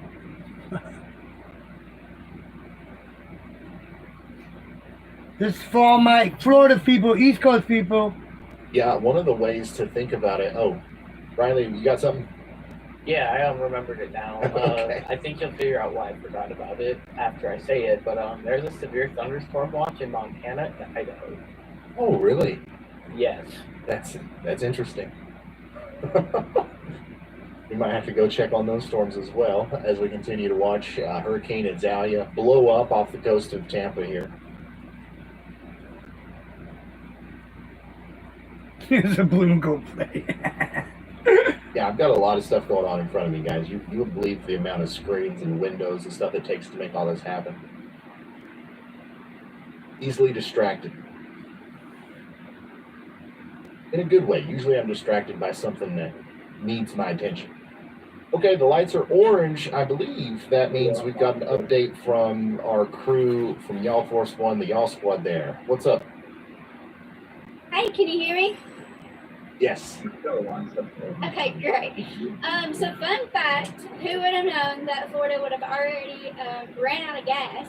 So we were very, very, very close to being empty, but we were prepared and not scared. So we already had our gas jugs ready to go, and we made it. And we actually made it to overlooking the Gulf of Mexico. This is an unbelievable view of what we have right now. And if you go ahead and look, the tide has already taken everything in, taken all the waters in, which means that more water is going to be pushed back onto shore. And once that happens, it will actually be over top of this tree right here that you're looking at. So once that happens, it will become very, very serious, and we will be in some trouble. But everyone needs to be super aware of their surroundings and to make sure that they're safe. And we will be prepared to stay on top of it the entire time. Yeah, well, you're not going to be in trouble.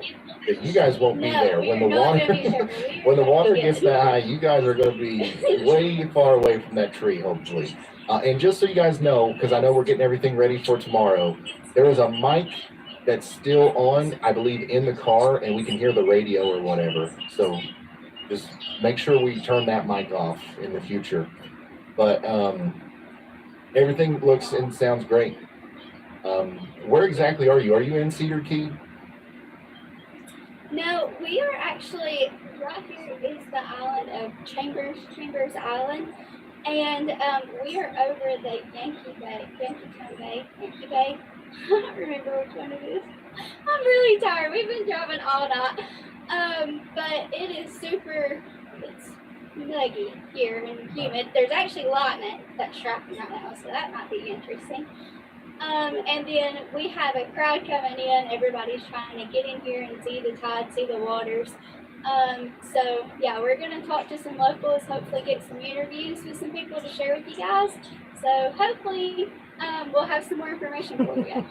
Okay, and real quick before you go, guys, Chandra is the secretary of the Y'all Squad, okay? She's not a meteorologist. This is her first time really like field reporting. So I'm interested from like a brand new perspective for somebody who has never been in front of a hurricane before. Does does it feel different? Could you tell if you didn't have satellite, if you didn't have me telling you, could you tell that like a catastrophic storm was going to be hitting there tomorrow? I can tell something, you know. I can just tell if it's really nasty right now, and I just feel like it ain't good. But I will say that it's a feeling I've never felt before. Like, you have to think I'm from Eastern Kentucky, so the only thing we feel is like some rain here and there, maybe a thunderstorm. So this is so different, and I've never even been on the ocean while a big storm has happened. So this experience is so new to me. This whole You guys are thing crazy, is man. just such an experience, and I don't know how I'm gonna do it. Well, I'm scared. well, you're going to be fine. We're going to get you far away from that tree. There won't be any water over your head.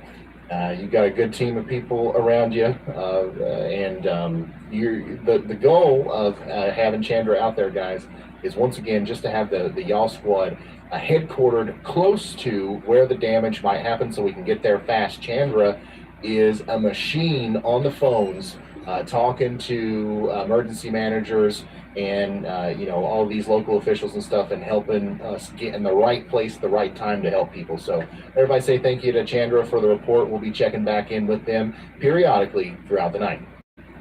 So that was Chandra there near Cedar Key, and they're in Y'all. Oh, you're welcome, bro. And literally where she was standing, that's one of the places that could be experiencing some of the really big storm surge as we go towards tomorrow. So just having that tree behind her for perspective is a great way to kind of understand how much water we're talking about. Okay, this is not going to be a little bit of like a little wave coming over or something. This is going to be a big deal.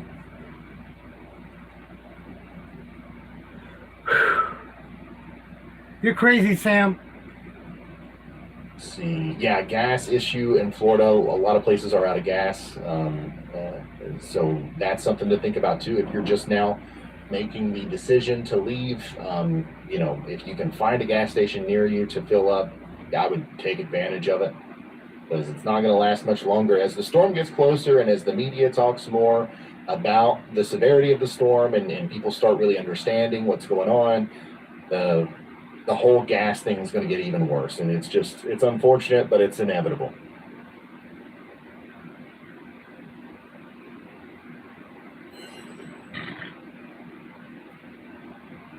Excuse me. 5:00 p.m.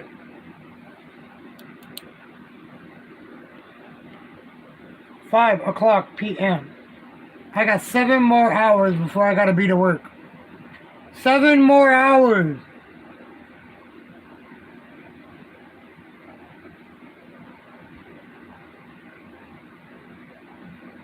Oh, Chris Hall's I'm just looking fucking. through some more data here. Go ahead, Riley. Hey Ryan, so I was just going to update you on the Waffle House index because we had a lull. There is still no Waffle Houses closed anywhere in Florida. Okay. All right. Thank you. And for those of you who think that was a joke or if that's a meme, that is a very serious thing that, us here at Y'all Forecasting Industries take very seriously. The Waffle House Index. You guys know about it, right? Waffle House has a team of meteorologists, and they have invested millions of dollars in an infrastructure that allows them to never close. Right? The Waffle House, their goal is to never close, even in blizzards and hurricanes and all that stuff. So in the event that they do close, it's only when they believe that they can't survive it. They don't want to risk putting somebody in there. You know what I mean? So when the Waffle House closes, it's going to be bad. We don't have any closures of any Waffle Houses just yet. But I'm telling you, I think the news just might have not gotten in there just yet. But maybe they're waiting on the final forecast. They're trying to see which Waffle House it is that they need to close. But I'm telling you, at some point, a Waffle House is going to need to be closed here.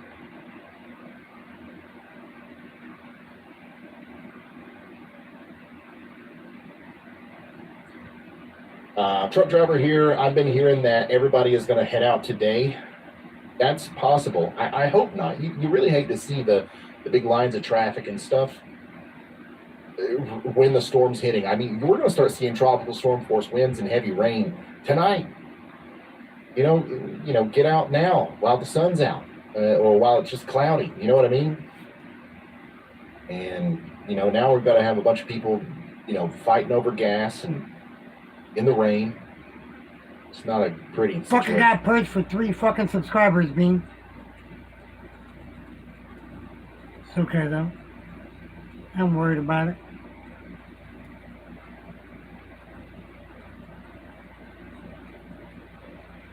Waffle House Index. Yeah, we'll have to, if somebody's watching that works for you, Waffle House, somebody needs to reach out to them and see if they'll let me use that for a graphic.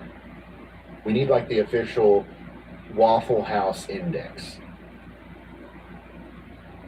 But I can't do it without their permission because of like laws.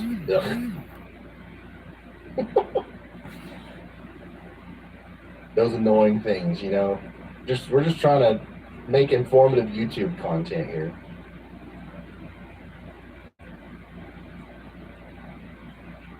If you're just now tuning in, the big swirling white thing at the bottom of the screen is currently Category 2. Let's switch over to infrared. I think we're going to need it. Thank you, everyone that's in the chat.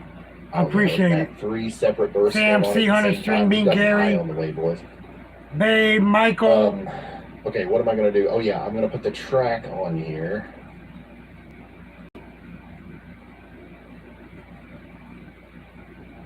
Okay, so currently Category 2, 100 mile per hour winds.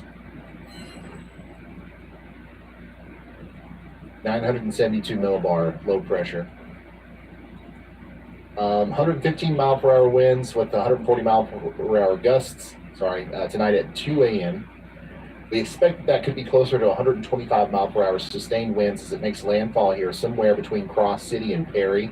It could be closer to Tallahassee. It could end up closer to Cedar Key, but somewhere here in the Big Bend is where it's going to go. Riley, you got something for me? Yeah, I was just going to say that new burst of convection that we're seeing on the northeast side, the plane is actually in that right now. So pretty soon we will have wind speed data from that exact burst. Okay, thank you very much, Mr. Dibble. Got hurricane reconnaissance data coming out of the storm. Planes flying around in the hurricane right now, sending us data about the upper level winds at flight level, and they're dropping what we call drop sons down into the storm and giving us data on their descent. Very, very important stuff.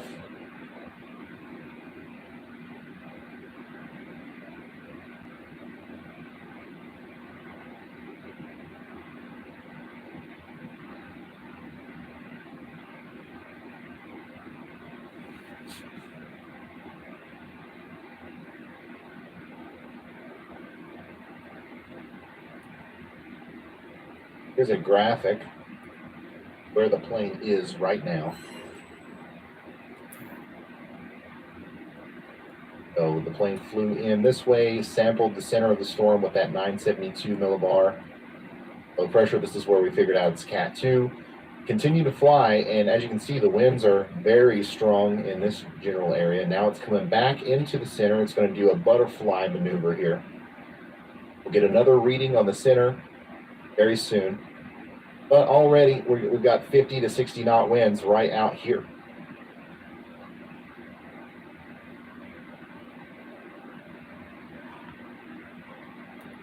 Are these special planes?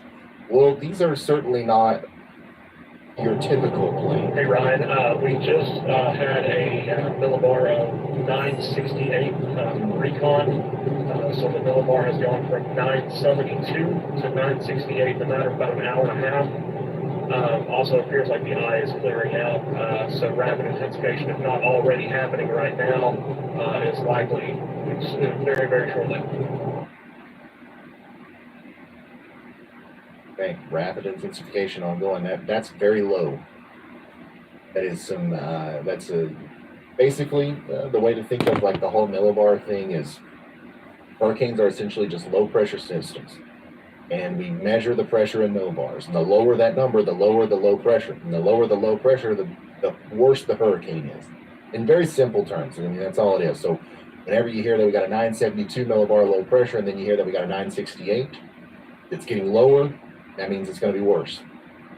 968 is pretty low.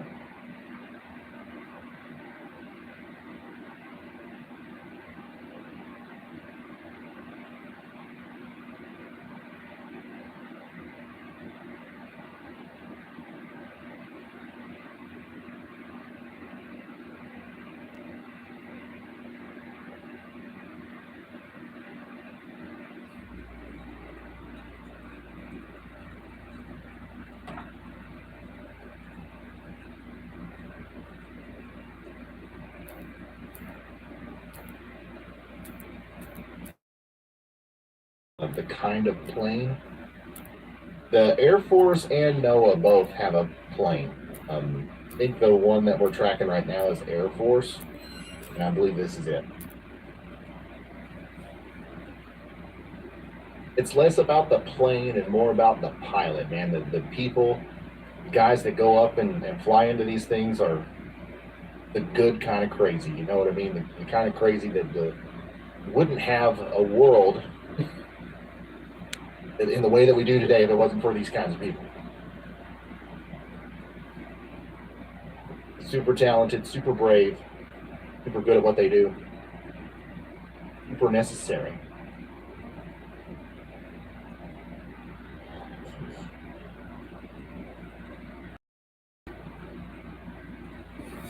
I forgot I could stand up. I was getting tired of sitting there.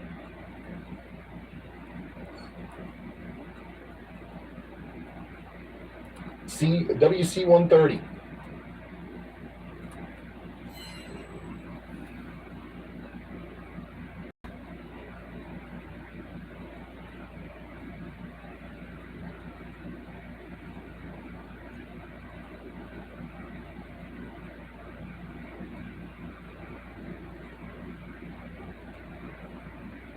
I have boxing gloves. I really do have boxing gloves, Sam. I ain't lying. They're red and white. All right, the lights are orange. That means we got another update from our crew out there in Y'all Force One. Another one of our Y'all Squad members has something to say. So go ahead, take it away, Caleb. How's it going, Ryan? Good. Perfect. Well, so right now, what we're looking at behind us here is a pretty significant lowering that I believe we may have to briefly pop out. We've been monitoring it here with the camera, zoom in on it a lot further. We're probably about 5 to 10 miles away from the system right now. But this is going to be up near the Crystal Key or Crystal River area. I apologize. It's going to be about, like I said, 5 to 10 miles over. And I actually could see a strong potential of that reducing a funnel to as it continues north. It moves along the coast right now. I'm going to actually step out of the way, let Chandra get a full view of it. You can see it's got a significant lowering on it. And that could be one of those storms that we see a tropical tornado produce out of. Okay. All right, I see it. It sounds like the wind's already blowing out there pretty good too. So we're zoomed in on a storm here, and hold that thought, Caleb, because the crazy thing is I tell Chandra to pan to the left just a little bit. Pan to the left, Chandra. There we go. That's the base of the storm from several miles away, and here's a view of storm chaser Brad Arnold right underneath it. This is the same storm. Brad Arnold is underneath it right now, and he's got a very good view of the actual bottom. And I see rotation. I see rising scud. I see some very prominent signs of what could be at some point a tropical tornado here soon. So tropical tornado, wow, is south of the storm pointing north, and it looks like Brad Arnold is north of the storm going south. What amazing team coordination here. I don't think this was even planned.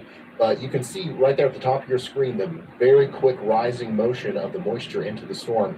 Brad's literally going directly underneath it, to where if there was a tornado to form, it would happen right in front of him here. So Caleb, I don't know, can you see any sort of lightning activity from your vantage point there? Yeah, so we've definitely had a uptick in lightning off to our east here, just out of the camera view, which is pretty far behind the storm. I can't see anything on this specific cell, but we are seeing lightning that's probably embedded in some rainfall somewhere in the bolts. But it's definitely happening. Chandra wants me to mention that she thinks she saw an alligator. We're pretty sure it was just a manatee moving into the bay here. But yeah, there's definitely an uptick in lightning that has happened in the last probably 10 to 15 minutes. But that's more to our east, not directly on the east side.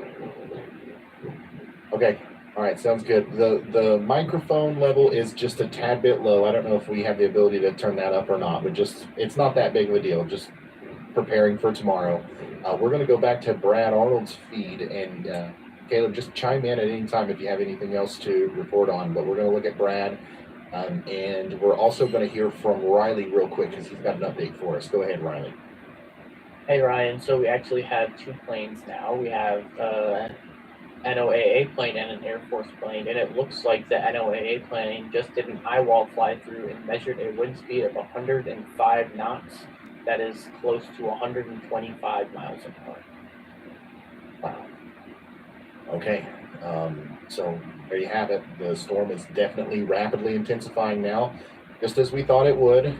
Let's hope it goes through a cooling period here, at least a little bit. Ooh, let's go back to the reporter view here. They've definitely got something there. This is live footage from Chandra holding the camera out there, I believe.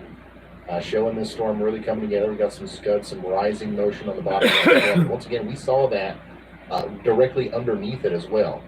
The storm that we're actually looking at, by the way, is near Gulf Hammock and Romeo in Florida. Currently not a severe storm or anything, but these kinds of storms have to be watched very closely for the potential for tropical tornadoes. Go ahead, Riley.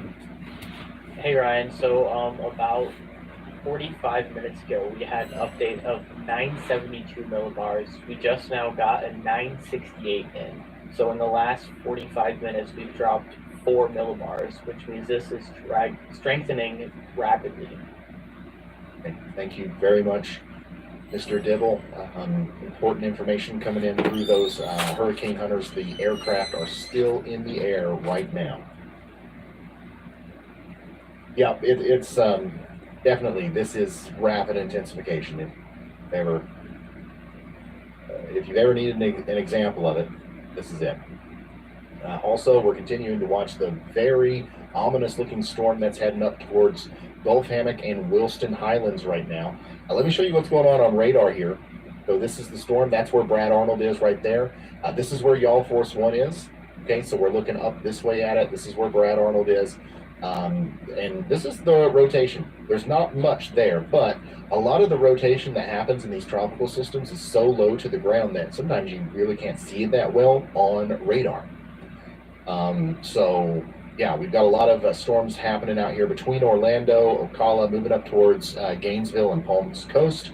I expect that we're going to have more tornadic potential out of those, and if anything pops up out here on its approach to Tampa, I think those will have some tropical potential as well. But my goodness, guys, look at that eye coming together. Holy smokes. Oh, goodness, guys. That is, it's not good. It's not good that it already looks this ominous or, organized, I guess, and it's still hundreds of miles away from making landfall. This thing is going to continue to get stronger. There's no point, at least within the next, 12 hours or so, where it's really going to have a reason to get weaker. And it's already very, very strong. So that's not good. If it continues to intensify at the rate that it is intensifying right now, we're not very far away from the Cat 3 already. And by the way, huge shout out. I got to say, huge shout out to Michelle Allen for the very generous $100 super chat, and Dana T for the $200 super chat. Everybody say thank you to Dana. It's big. Once again, we can't do the kind of stuff that we do here without people like that. It's not required. We don't ask for it, but obviously we appreciate it. So we want to try to shout you out. I really, really appreciate that. Also, Alan, thank you for that.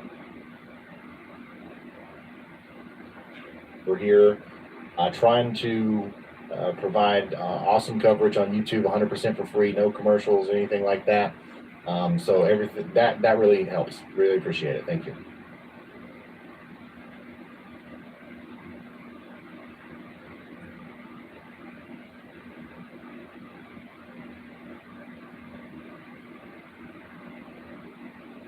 Just a bunch of weather nerds. Honestly, I would be here doing this even if nobody was watching. So having you guys, following along and you guys finding value in what we do here is honestly just a dream come true. Thank you for all the support.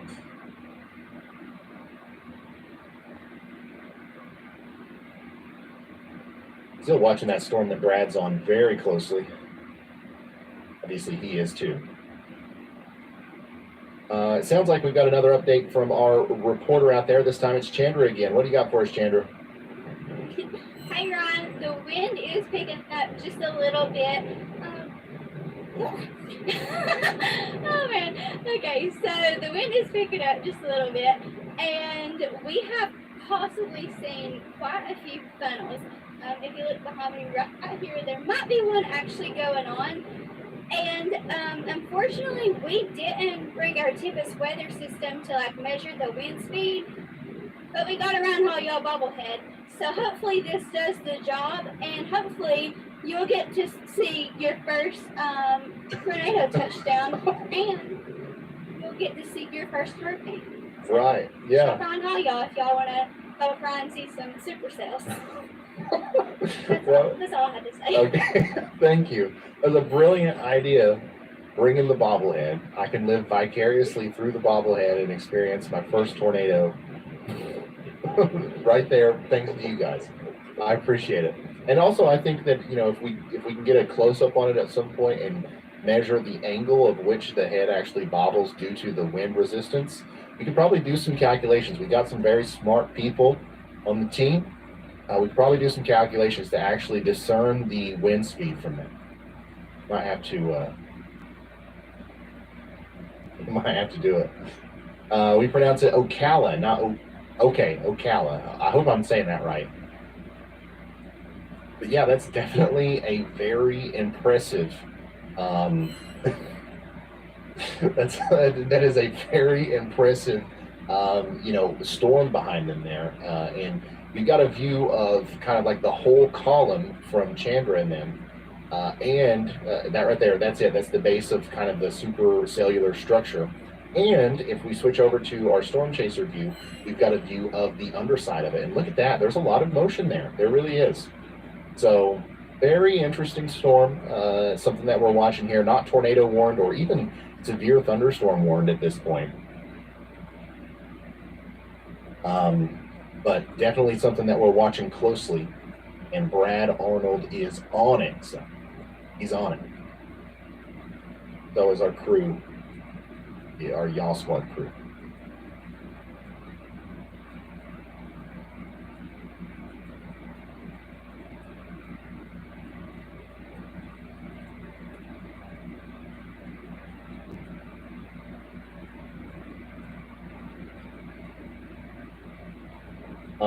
Sagan says Chandra is awesome. Yeah, it's awesome having Chandra on the team. Look, has awesome connections out there with our emergency managers and everything, helps out with the Y'all Squad tremendously, and just is naturally a great field reporter too. We just stuck her in the position, and it's just working out. That's great. Has never done anything like it before.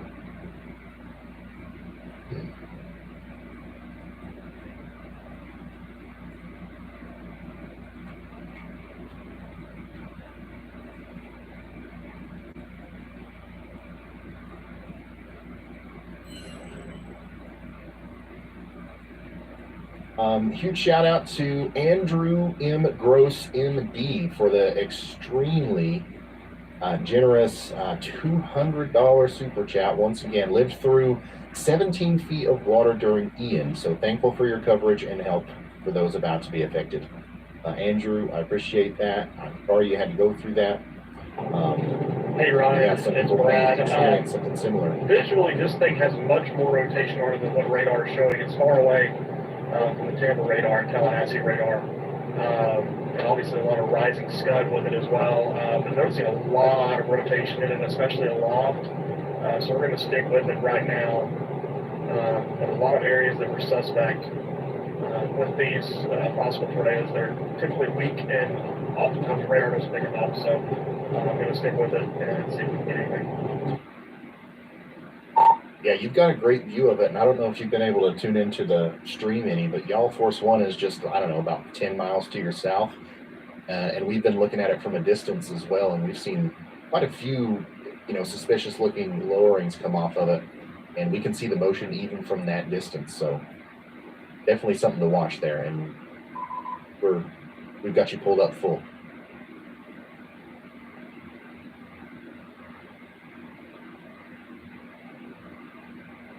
But yeah, there's almost always some sort of tornado threat the day before the landfall usually. So we're also very lucky to have Brad Arnold on the team to kind of do the tornado chasing portion of the hurricane coverage for us today, because as we know, there's never a tornado that gets by the tornado sniffer Brad Arnold.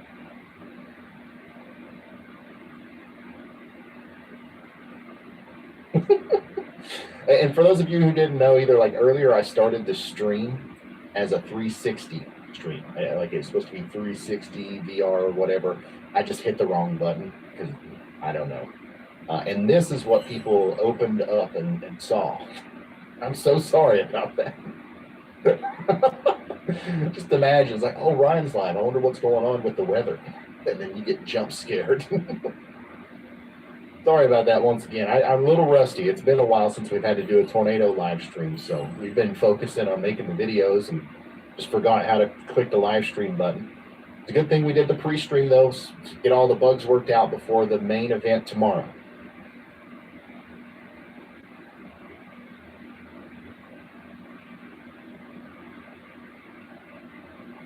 That's one of the main reasons why we did it.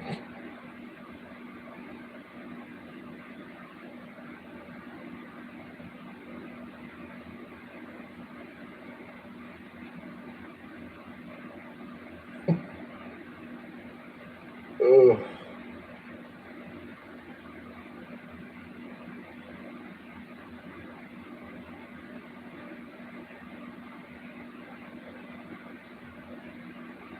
I do also want to say thank you to Johnny Tanks for the generous super chat. He said it's pronounced Homasasa. Oh man, I don't know if I'm saying that right at all. I'm so sorry for guys. I am going to butcher some town names. It's part of it. I will try my best to get it right. But he says, thank you for covering this storm and the live updates. I just heard the recon jet fly over, watching from Homasasa. Oh man, I'm definitely ruining that. All right, babe, I got you, babe. Thanks, man. I just saw the message. No problem, and I will try to get a correct pronunciation on that. If somebody can come over audibly, say it the way it's supposed to be said, I'll have it from here on out. Also, the lights are orange, so we've got another update from our Y'all Squad crew out there along the coast of Florida, where Hurricane Idalia is going to eventually cause a lot of problems. What do you got for us, Caleb? Oh, I can't hear Caleb. But I don't have audio on Caleb. Uh-oh. But we will. Hope your day's going great, Ryan. Oh, yeah. I got you now. I hear you now. Perfect. You having a great day? I am. Yes. Perfect. All right. So we've actually flipped 180. Hello, Eli family. What's up, Eli? Moments ago to actually look at the bay here behind us. This is not a river, even though you might think so, just how it's flowing. But within the last probably 35, 40 minutes that we've been here, we've actually seen the water levels drop by about 6 to 7 inches. There's a little marker on the dock over there, so we've been watching it go down progressively. But the water speeds here and the tide that's pulling out into the Gulf of Mexico right now has picked up substantially. Wind speeds are picking up probably 15 to 20 mile an hour here. So we're going to see that. I know you did, babe. Overnight and into tomorrow morning as we see that storm begin to make landfall here in West Florida. Okay, thank you very much, Caleb. Keep us updated. You guys are providing really like awesome views of some of these areas that are going to be heavily impacted tomorrow. And the tide going down, the water levels going down right now are indicative of how impactful the storm surge may be tomorrow. The storm's several hundred miles away, and in conjunction with natural tidal forces, the storm is already having some sort of influence on the water levels out here in the opposite direction, because the winds are offshore right now in this area. So a lot of that water is going to get turned right back around on the other underside of the storm and then release itself onto the beach areas here very soon as we get to the early morning hours tomorrow. So unfortunate to see, but right here where you're seeing this live camera view right now, a lot of this could be underwater soon, south of Cedar Key. And also this is very close to where that very strong storm is that we were looking at earlier.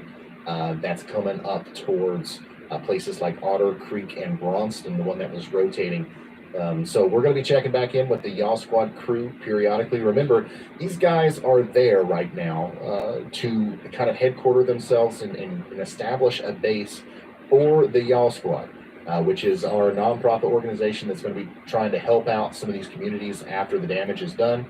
And since there's no damage yet, they're going out to the places where the damage may happen, talking to local officials, and of course providing awesome field coverage for us during this live stream. This has been a really cool aspect to the live streams that we've never had before, and it's just super cool. Let's see. Yeah, supermoon. We've got the full moon. We've got the supermoon, slightly closer than it usually is. That's going to also have a slight impact on the amount of water that we see in some of these areas. But the main thing is just going to be the storm surge that comes along with the water or the low pressure as it comes in. I should drink water. Good idea. I'm actually going to go get a new water, a big thing of water. Riley, do you have anything to say while I step away? I can make something up. All right, I'll be right back. So, let's see, what does he have on camera? So right now, if you see behind him, it's really hard to see. It's kind of blurry, but you can see how we have almost a complete circle of gray around the eye or the center of the hurricane. Once we see the circle complete, we will have an eye. And once there's an eye, that means that it'll clear out and it's going to strengthen much more rapidly. We've already seen this rapid intensification where it's dropped 4 millibars in about an hour. And for those of you who don't know, millibars, you can also use those to guesstimate what the category of a hurricane is. So right now we're at 168. Category 2 hurricane is 965 to 179 millibars. We're 3 millibars away from reaching that category 3 threshold. Yeah, so I think Ryan said it earlier, but if we see Hey Ryan, it's Chris, you got a copy? It has been, we're an hour away from what could be a category 3 hurricane. Also, it's not up here, but if you're looking at radar from Tampa, KTVW, there was one scan that had 140 mile per hour differential winds. This is 25,000 feet off the ground by the time the radar beam actually reaches the clouds, but those are strong winds. Like, those are substantial. Even if those aren't at the surface, that means the winds at the surface are also going to be really strong. Other than that, it does look like our tornado threat near the outer bands of the hurricane are starting to pick up. We're starting to see a lot more rotation, and that's something we should keep an eye on in the next few hours. Okay. Thank you, Riley. I think I heard Chris come through. Let's get an update from him. Yeah, what's up, Chris? The weather house is out of water, by the way. had to place an emergency order, did find some good old-fashioned carbonated water. Looks like some sort of soda pop fun. Oh, that's nasty. But it's That's water. nasty.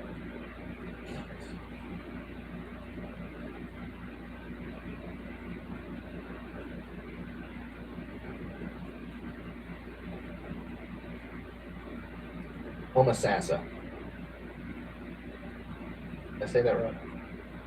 Homosassa.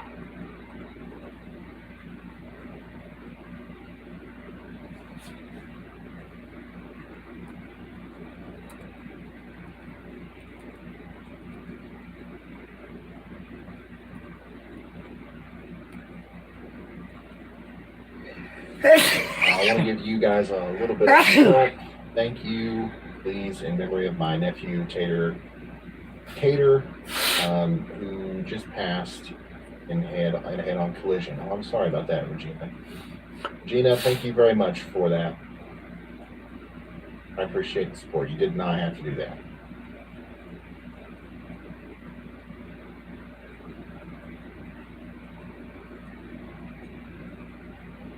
Every time I look at it, Hey Ryan, there's something else.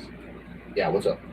one of the things you were talking about while you were gone is the velocity from KTBW. You should take a look at that. Yeah.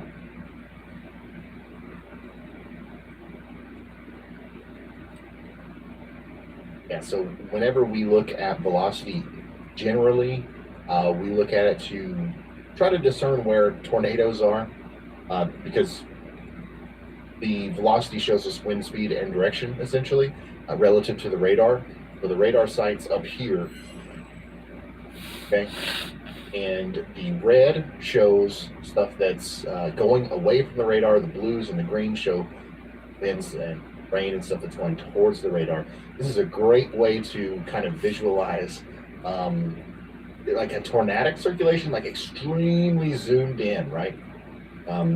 But this is a hurricane circulation, so we don't expect any sort of tornado to happen right here in the middle, but you can see that we've got very strong winds going in the east to west direction on the northern side of the eye, very strong winds on the southern side of the eye going west to east, showing us that counterclockwise rotation. We have some areas here that are reading, well in excess of 70 to 80 miles per hour, 100 mile per hour right here, 105.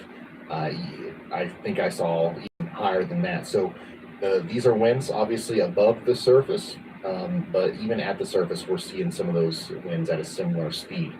So that is something that we will look at very closely as the storm gets closer to land as well. So, yeah, and also look at the strong winds just out here in this outer band as well. This is not even associated with what we're seeing, around the core of the storm, but this is going to have strong winds as well as it comes up towards Cape Coral and Brandonson. Mark Tamplin, thank you so much for the very generous super chat. Bradley Collins, thank you. Scout Walters, I appreciate y'all.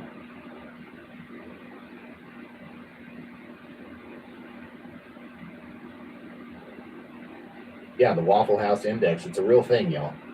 It's a real thing. Oh, and Y'all Force One has the Y'all drone up, too.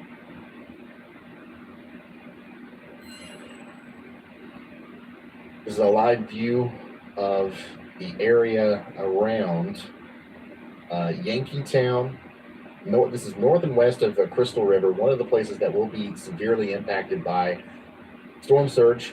And I just look at how low everything is to the ground. I mean, talk about a 15-foot storm surge. What would you even see here? If you raised the water by 15 feet and still had the drone in the air, what would still be above water? Just the tops of a lot of these trees, right? And also way back in there, like this would go several miles inland in a worst case scenario. So just giving us a view of the landscape. Shout out to the 17 people in chat. Appreciate you guys. Like this around This Big is for you guys in Florida and on the East Coast. All my people out there on the East Coast, Florida. If you can make it out of there, please make it out of there. Crystal River might be just far enough away to not get the worst of it, but still, we're talking about a lot of The surge is going to be 10 to 12 to 15 feet. to some extent during the height of That's the a storm. lot of water, Cedar man. Key is just to the north of this.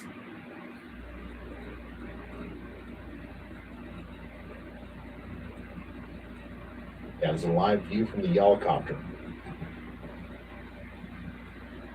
We done got Chandra her pilot's license too. So many talents.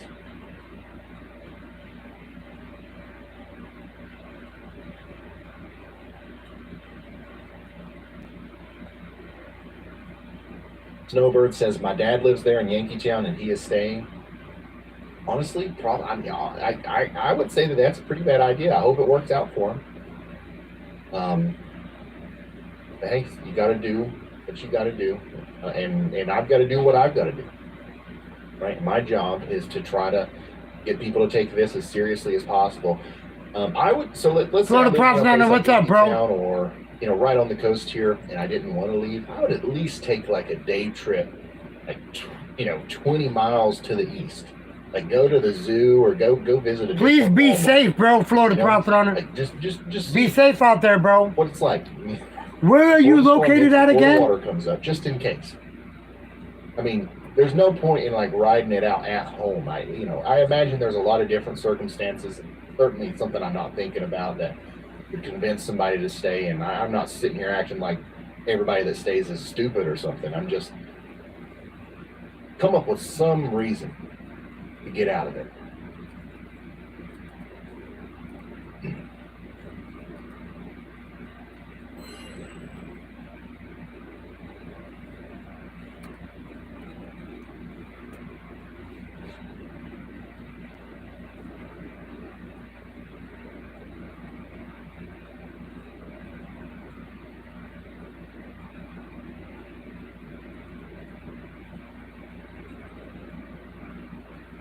Oh, yeah, that's right.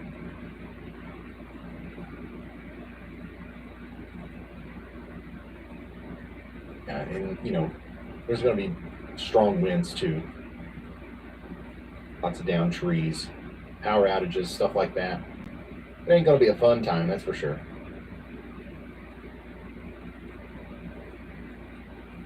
So it said right now it's a category 2, and it's gas intensifying. situation in Florida is not going well. Lots of places are reporting like being completely out of gas already.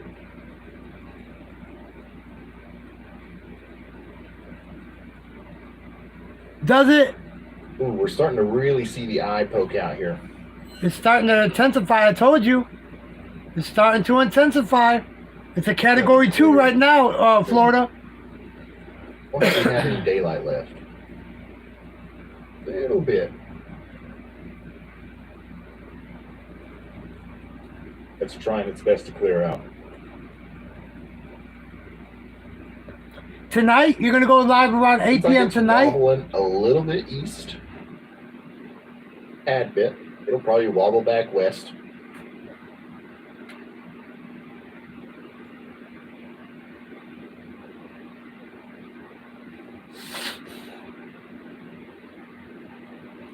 Yeah, you're just going to get the, you're just going to get the outer bands of it again. But I'm hearing about the gas contamination in Florida as well. There was some several stations in and around the western Florida area that got gas that was, I guess, somehow contaminated. It would be bad to put it in your tank.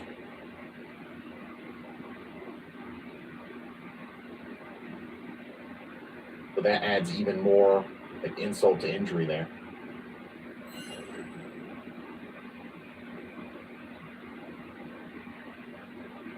I don't know, Bean. Yeah, so the current status of the storm is we've got a 100 They're mile saying- per hour Category 2 Hurricane Idalia with 100 mile per hour sustained winds and then gusts up to 120. Moving north, got a central low pressure. The last official reading was 972, but we've heard as low as 968 millibars. We're expecting this to be a Cat 3 as early as 2 a.m. I think it could be a Cat 3 earlier than that. And then it'll make landfall as either a Cat 3 or a Cat 4 up here between Alligator Point, Crawfordville, and Cedar Key. Somewhere in the Big Bend there, we are going to see some significant storm surge and potentially 120, 130 mile per hour winds early in the morning tomorrow. And then we're going to see this continue to be a Cat 1 hurricane all the way up into southeast Georgia. How crazy is that? 85 mile per hour winds with 105 mile per hour gusts, potentially all the way up past Valdosta, over towards Waycross. You could literally be on Highway 84 tomorrow in southeast Georgia near Homerville and experience a hurricane. That's pretty far inland. So, I mean, we got to think about that too. I mean, that's going to be all the way towards 2 p.m. We're going to be live for the whole thing tomorrow. We'll be here.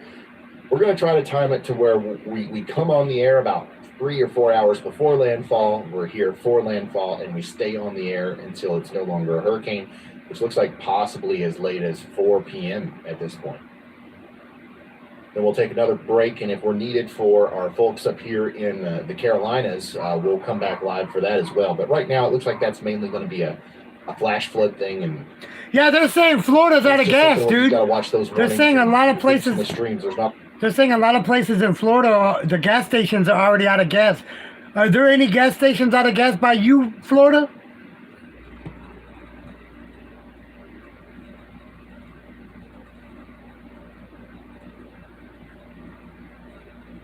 All right, cool. Like I said, just do half and half, bro.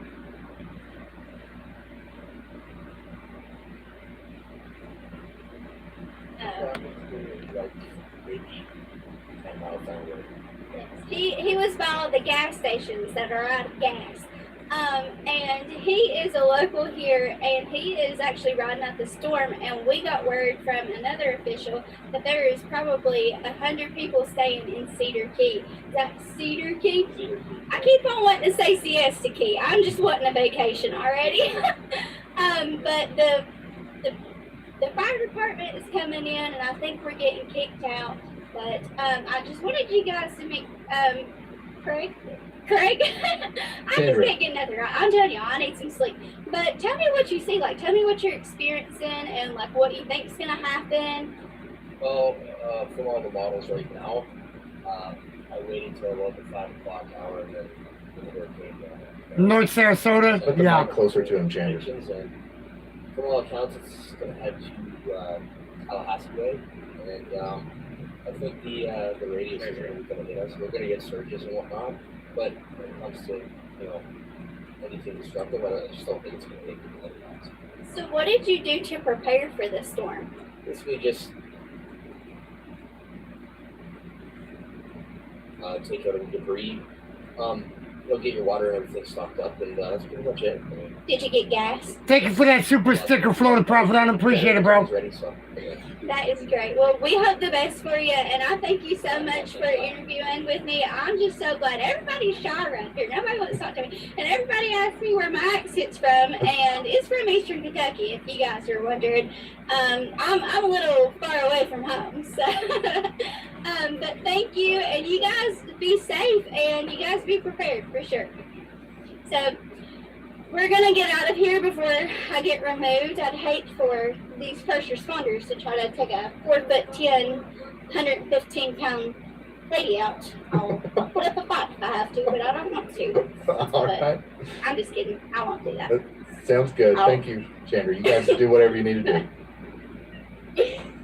All right, so that's Chandra talking to the locals out there.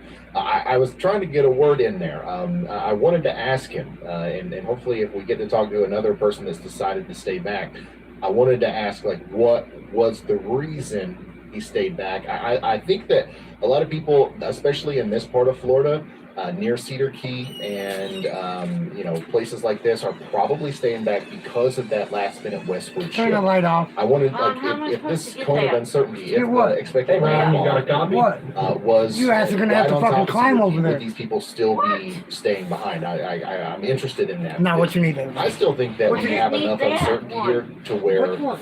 there could be some big No. changes in the track. You just So hopefully it's not, people aren't paying too much attention to the Here, put that forecasts, one over. right? Because weather I people still got are some of wrong that a one lot. left. How many times have you heard a weather person tell you that? Okay, we were wrong all the time.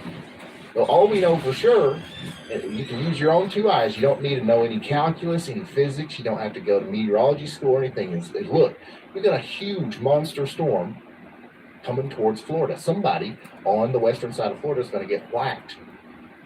We don't know if it's going to go 10 miles more north of this town or 10 miles more south of this town. It's going to wobble, it's going to expand, it's going to shrink, it's going to do all kinds of things on its approach. Everybody over here, if you live right on the coast, should be getting back a little bit. Just in case. We learned that during Ian. We thought Ian was going to make landfall in Tampa, and then boom, last second, people in Fort Myers were completely shocked. I by the remember fact that. That was ground zero. Okay? I remember Same thing Ian. could happen here. Anyways, I think that our Y'all Force One crew is fine. I don't think that they're going to get kicked out of anywhere. But we'll check back in with them in a minute. But that's another very interesting thing that we haven't been able to do is be able to talk to the locals in these places. So we're really enjoying having Chandra and the crew out there. It allows us to explore a whole new avenue, this whole live coverage thing.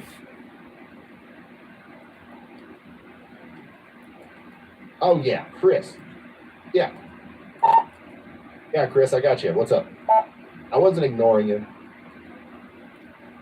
I had to finish my thought, and I'm very long-winded. Hey, Ron, I didn't hear anything if you said anything. But anyway, we are just north of Chiefland, Florida. And man, let me tell you, just a minute ago, we just had this very heavy rain shower move through.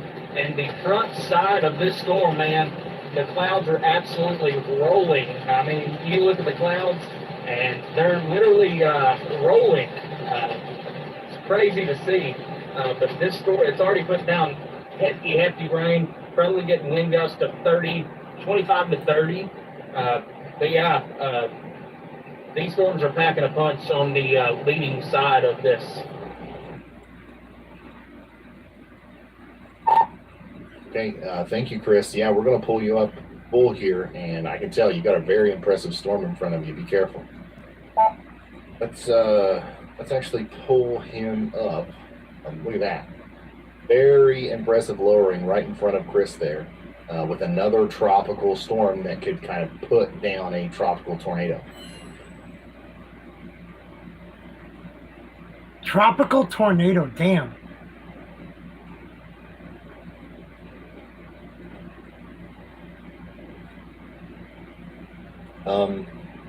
Yeah, it just really depends on your proximity to the coast. I see a lot of people in the chat being like, oh, well, we're from Florida. We know how to survive hurricanes. And I get it. You guys do. I've got faith in you. Like, most people are going to be fine. It's the people who are close to the coast or in a place where they're not sure. Am I too close to the coast? Like, if you have to ask that question, you're probably too close. And I promise you don't know how to survive this. Nobody in Florida is born with the ability to survive 10 feet of water over their head. Okay? Like, it's just not, you guys aren't amphibians. So, like, that's just the hard truth. Just got to get a little bit farther inland. Okay, go ahead, Riley. Hey Ryan, I'm getting reports that MacDill Air Force Base in Tampa has evacuated all aircraft. So for those of you who are in the area and they're like, oh, is this going to be a bad storm? Last time I checked, it requires a pretty decent storm to have an entire Air Force Base evacuate.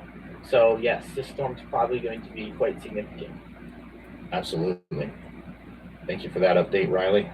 That's actually pretty big. I got a blow up mattress. You should see. I got a fucking nice air mattress. Fucking Florida. That's definitely a big deal. Which Laura are you talking about first, Karina? Are you talking about Laura And we're going Kessler? to hear about a bunch of stuff like that. Lots of airports are going to be closed during the peak of the storm. I think Tampa is already Tampa's pretty much preparing to completely shut down for a period of time. Last time I saw her was yesterday in Ernie's stream.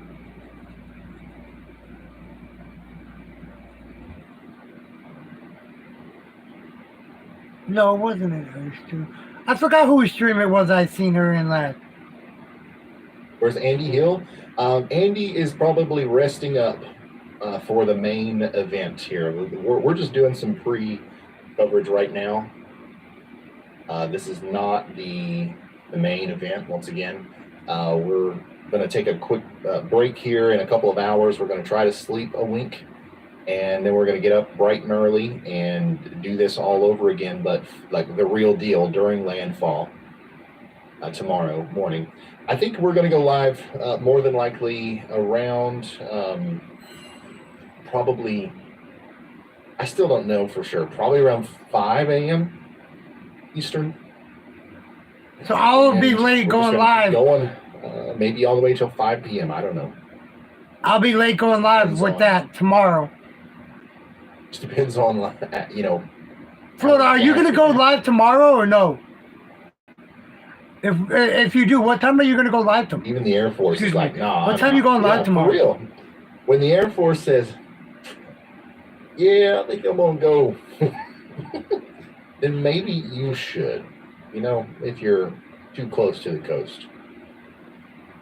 The last thing that we want, like we, All right, let me. I'm very much against like fear mongering. I and, like, thought trying to I, make a bigger deal out of something saw than what it the- really is, which is what a lot of people do in like the weather industry. Like I it's, thought I saw it's part your. of the game. It's part of how you do it. The last thing that we want is like people in big cities inland evacuating, right? We don't want people like who are 60 miles in. Hey guys, I'm just Scratcher here. We're back at it again. We have a $2 cash drop for Fort Butler and a $50,000 in here for Night for Just a Scratch. Let's do it. Hey, come on, Purple. Just in touch. Ticket 148. 8, 9, 16, 6, and 14. 1, 18, 13, 3, and a 5. Winning numbers. 9, there it is. And a 19. That looks like a single jackpot potential, y'all. We got $2. Alright, I'll take that. Alright, here we go. Looks good.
All right, I saw it, Florida. Idalia. Hurricane Idalia right now is undergoing rapid intensification. We expect it to be a Category 3 major hurricane soon. It's going to start pushing significant storm surge up into places like Tampa and Tampa Bay here soon as well. We do expect by at least 2 a.m. tonight we're going to be having 115 mile per hour sustained winds around the core of the storm with 140 mile per hour gusts. That's going to increase to at least 125 miles per hour right before landfall, somewhere between Tallahassee and Cedar Key. Okay. And we do expect unprecedented, historic, catastrophic flooding in the form of storm surge during the peak of this storm. 15, maybe some places will get close to 20 feet of storm surge, completely overtaking houses and trees, maybe even several miles inland along the coast here, as some crazy amounts of water get pushed in by the hurricane.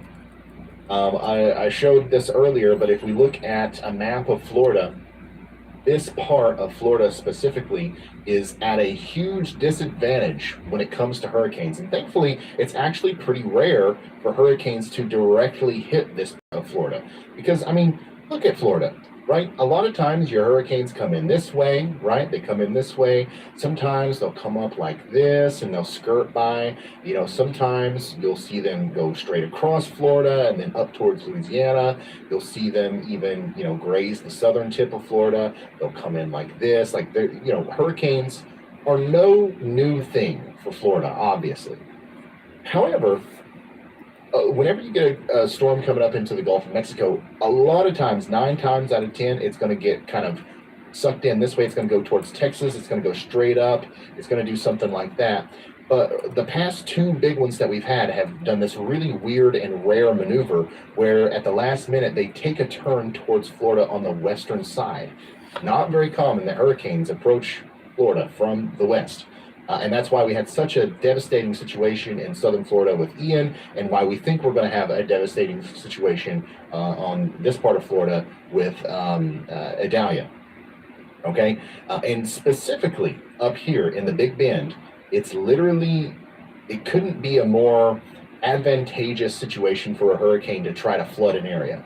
This is literally shaped in such a way that all of the storm surge that's being brought up by Idalia is going to perfectly fit in here and push up against the coast and flood a very large area. We're talking about, you know, some of these, everybody behind this yellow line could be completely underwater, and then more water continues even farther inland than that. So that is what we are looking at right now, and it's hard to tell exactly where the biggest storm surge is going to happen, but it's going to be somewhere in this general vicinity.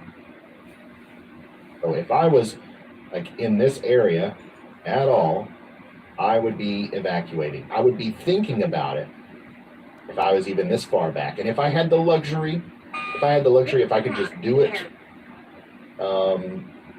without like any sort of like major impacts on my life, I would do it in that whole area. I would get out of there, take a trip to, I don't know, go somewhere fun for the day. I don't know.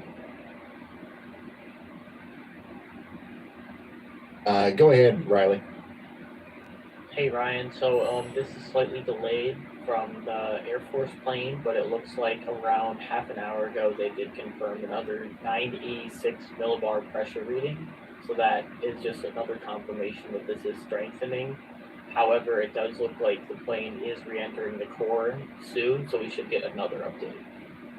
Okay, and Riley, I love your idea of putting the hurricane information in place of breaking weather up there. That's not something I'm going to be able to do without being able to edit that text in the similar way that we do the other things in the overlay. So that would be worth a ping to Ryan to see if we can get that fixed at least before tomorrow, maybe even this evening. That sounds like something that could potentially be done pretty quick.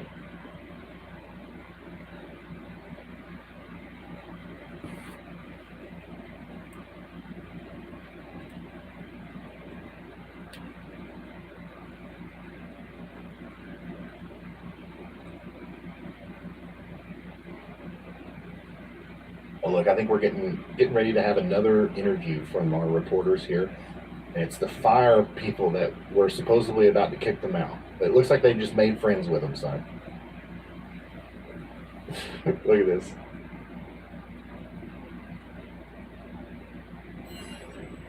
They're not ready for me yet, but I'm pulling it up anyways.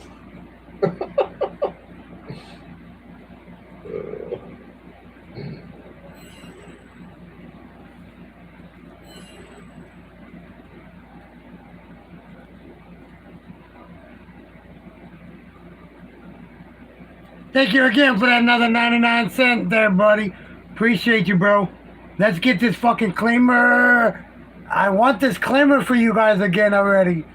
You, like Patrick said, bro, you're due for that $5,000 claimer, like I said, man.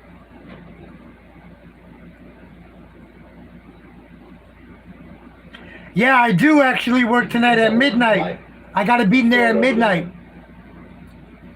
She fucking changed my hours again, dude. Yeah, they're near Crystal River, but a little bit farther to the north near Yankeetown. Specifically in a place called Bird Creek Beach, near the Bird Creek boat ramp. Or actually on it. Okay, we've got the orange light there from our reporter. Real quick before you guys start, I just want to say the mic is just a little bit low, so just try to get it as close to our mouths as possible. But otherwise, I'm excited to hear what these guys have to say. Take it away, Caleb. It's dead. Alrighty, Ryan, can you hear us okay? Oh, yeah. Sounds good. Perfect. All right, well, But we didn't keep it on the charger for a long time either. Most of the English Fire Department here.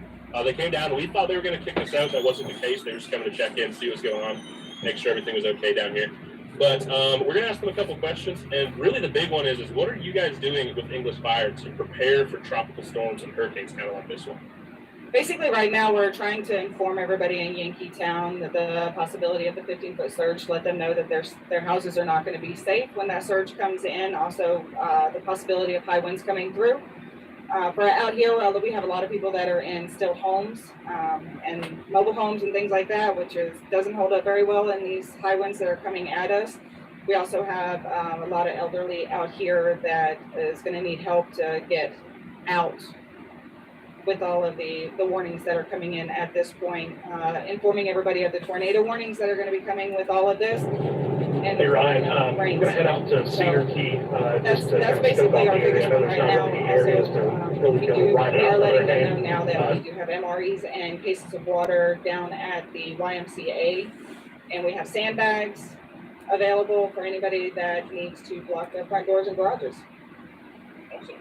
And then, is there anything that would prohibit the fire department responding or emergency services responding post-storm? So, or even when the storm's still kind of happening, but like people might be trapped, so they're calling 911. They're worried about their safety. Is there anything that would like prohibit you guys from going out there to make any kind of rescues? Absolutely. So Levy County has a protocol that we follow with the Levy County EMS. We will not respond to winds over 35 miles an hour. So anything that's a gust or sustained winds of 35 miles an hour, we cannot respond. Our trucks cannot handle that kind of pressure. Also, if the waters are covering the road and we cannot see what's under that water, we will not respond down those roads. So if you're stuck down any of those roads, we won't be able to get out to you until it's safe to do so. Awesome. And then one last question. After the storm, I assume you guys will have a donation center set up somewhere in town, kind of helping get supplies out to the people that need it most. What kind of things are you guys going to need to help the community members of Ingles?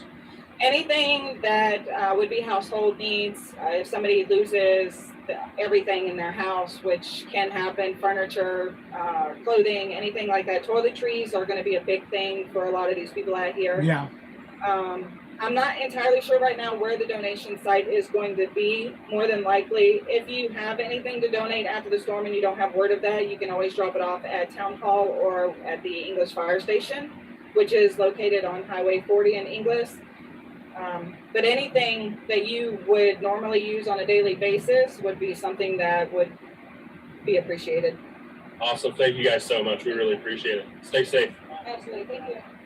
All right. Great questions, Caleb. Thank you so much for that. And we'll be checking back in with you. Just holler at me when you got somebody else coming up there to step on the stage, the y'all stage. You guys are talking to everybody today. Awesome. Very cool stuff. Caleb and Chandra and the whole Y'all Squad crew are absolutely killing it out there. We're talking to, they've been out there all day, by the way, talking to city officials, city managers, and all that stuff, helping figure out, what's the Y'all Squad's place here. We don't want to be in anybody's way. We just want to show up and help in any way that we can. So they've been doing a great job with that, and now they're also doing a great job of getting questions answered that are really important here. And you heard them say that they're not going to respond to anything over a certain miles per hour. And I want you guys to understand that is a good thing. It sounds like something that you like. It's like, really? Why? Well, it's because in a lot of these places there are mandatory evacuations, right? And those firefighters, those police officers and stuff have families, and they have lives that they want to protect, right? If there's a mandatory evacuation and you decide on your own accord that you're going to stay behind and then you need help, you are putting people's lives at risk that didn't ask for that, right? They didn't, these people are heroes and they're probably going to save you anyways. Some of them might even die trying to save you. But there has to be restrictions in place, especially when there's mandatory evacuation orders in place He's got 53,000 people watching him that right we need now. around to help the people that need He's got 53,000 people watching him. an order in place. That's why I like him, man. You just find out too late that you made the wrong decision to stay.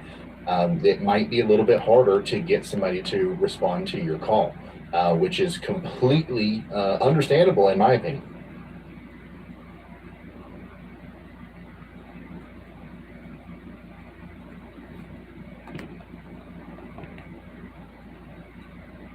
Great questions from Caleb there. Caleb's awesome. That's Caleb Beecham.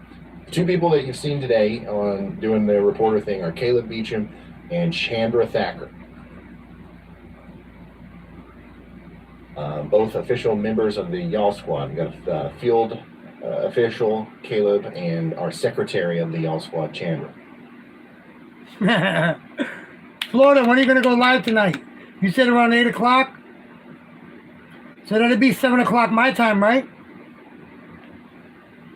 Yeah, it's wobbling quite a bit to the east.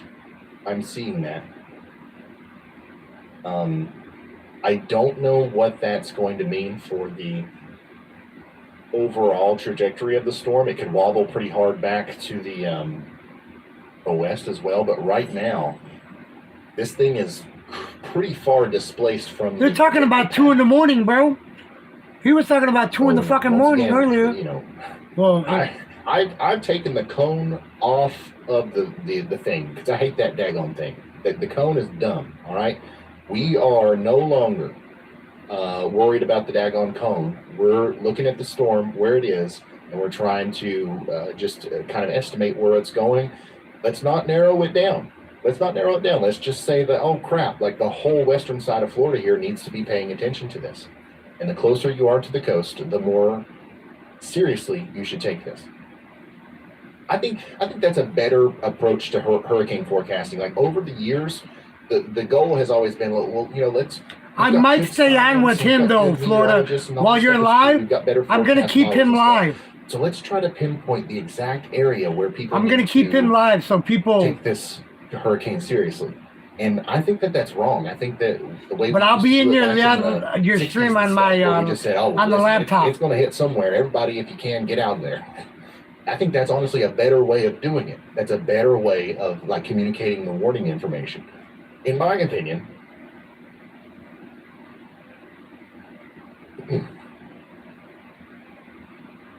My goodness, man, you can really see it here. This thing is turning into a monster fast. Oh, yeah.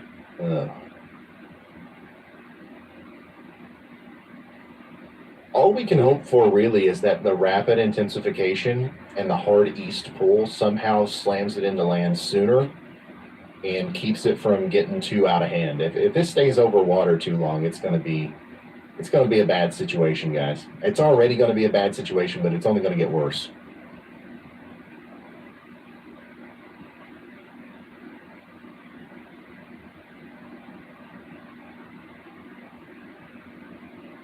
Yeah, I don't even know who Mike's Weather Channel is, bro. I got him, Texas Hey, the Storm Chaser, monster Florida Storm The Chaser. storm before you. Those are the three main channels that I watch. Italia. Honestly, pretty close to Tampa right now. The storm surge problems should start ramping up pretty soon. There was a buoy. Okay. He's doing this out of his fucking house, Florida. He does this shit out of his house.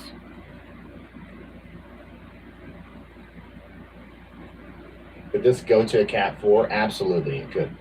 Yes. Mr. Rich, what's up, brother?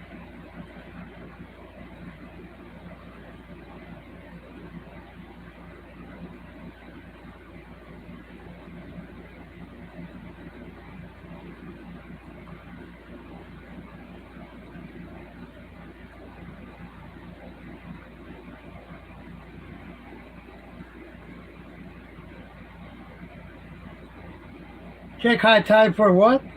Man, that's how I hate this fucking Absolutely. Let's take a look at radar again.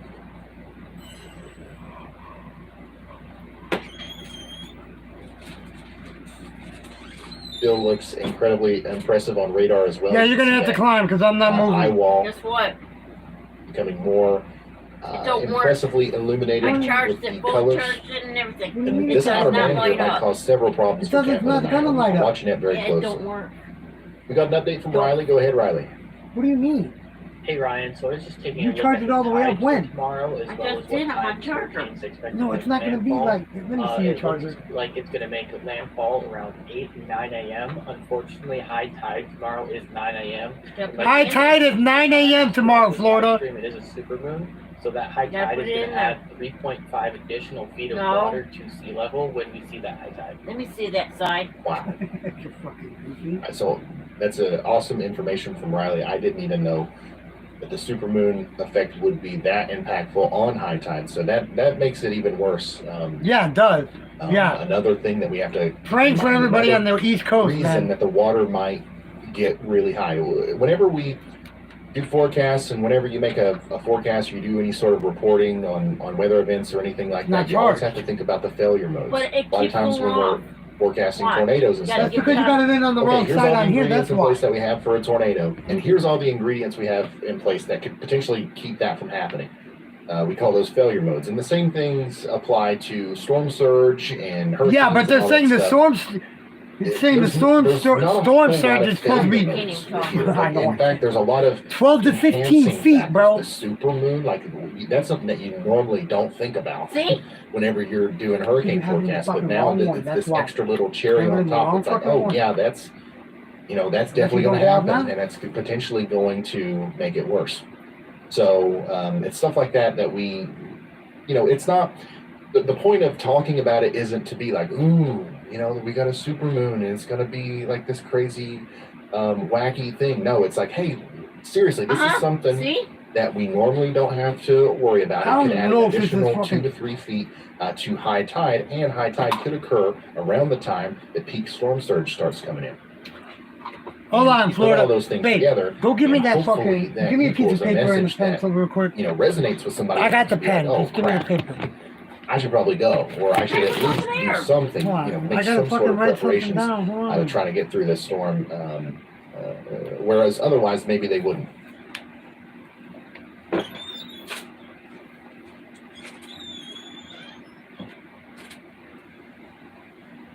Yeah, it's dragging a lot of water with it. Storm surge is going to be pretty gnarly. The Radar Omega app is a great place to keep up with a lot of this stuff. One of the things that we can do here is obviously in the Radar Omega app, you can turn on the Cyclone. I'm gonna look it up right now, App Florida. Hold Project on. Mesovort. I'm looking it up as right part now of the for you. stream, and like you'll be able to have that on your app too if you're like a certain level of subscription. I'm not sure exactly which one it is, but I'll have it even for you base members on the stream here. But anyways, something that everybody can do is look at buoys, right? You can go over here to the side panel and turn on buoys, and you can literally look at some of the data and information from the floating devices out there in the ocean. We got wave heights of 16 feet here near this part of the storm. Dominant wave period of 13 seconds, and the sea surface temperature of 85 degrees. Look at that. So there's not a lot of radar apps. Like if you go to the app store and you download yourself a nice little free radar app, you're not going to be able to do half the stuff that you can do on Radar Mega for, I think it's $9. 20.3 miles, Subscription Florida. levels, and it's worth every It's penny. 20 But even at the basic level, you get pretty much everything that you need.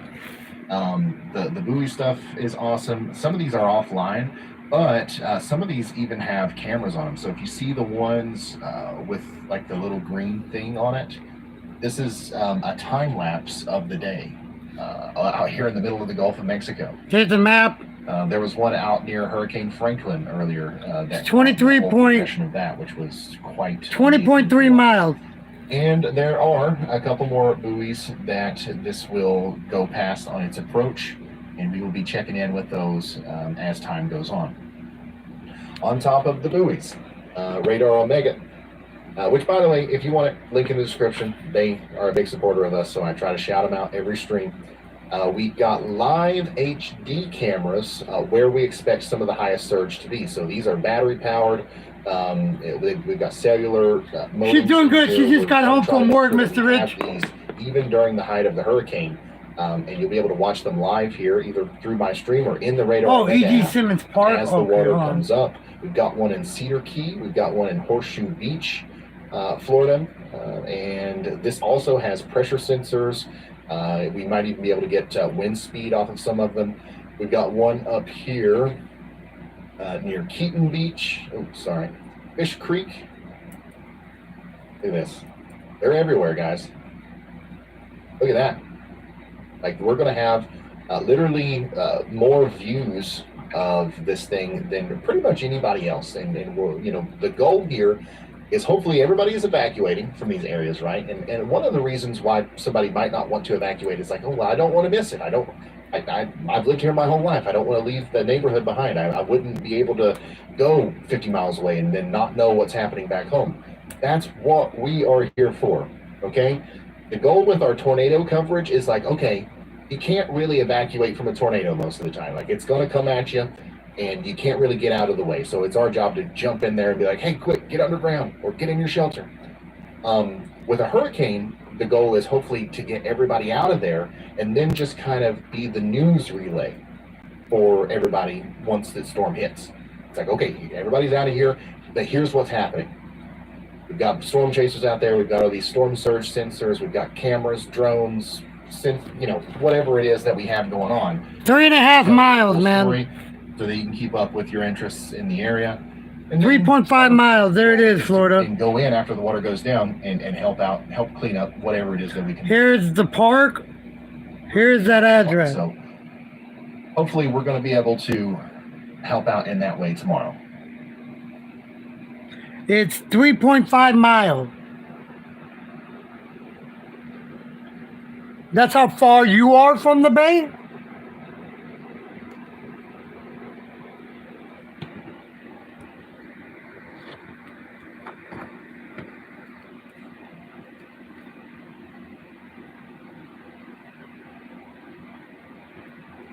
And it looks like Y'all Force One is on the move again. Here's our 4-angle view. They're near a Circle K here. During the hurricane, which once again, they're not going to be in the strong part of the hurricane. They're definitely going to get some winds and stuff. But during the hurricane, Hey, what's up, Tony? We'll have them out and about. How you doing, sweetie? Not in anything dangerous. And we'll be able What are you to doing? monitor what's happening wherever they are through the... I'm keeping this on. I think probably What? one of the best like storm chasing-esque live camera Where's setups on a vehicle my thing ever. at? It's going to be really cool. We'll show some of Are that you charging tomorrow. it? What do you Is mean? it charged? What? But the You goal took is it to from keep me. them My out of DVD. Oh, no, I harm's way. didn't. Hold on. Okay, I'm at 100 right now. Let me see. If it goes dead from here, I'm going to have to fucking tell them it's not charging. I told you.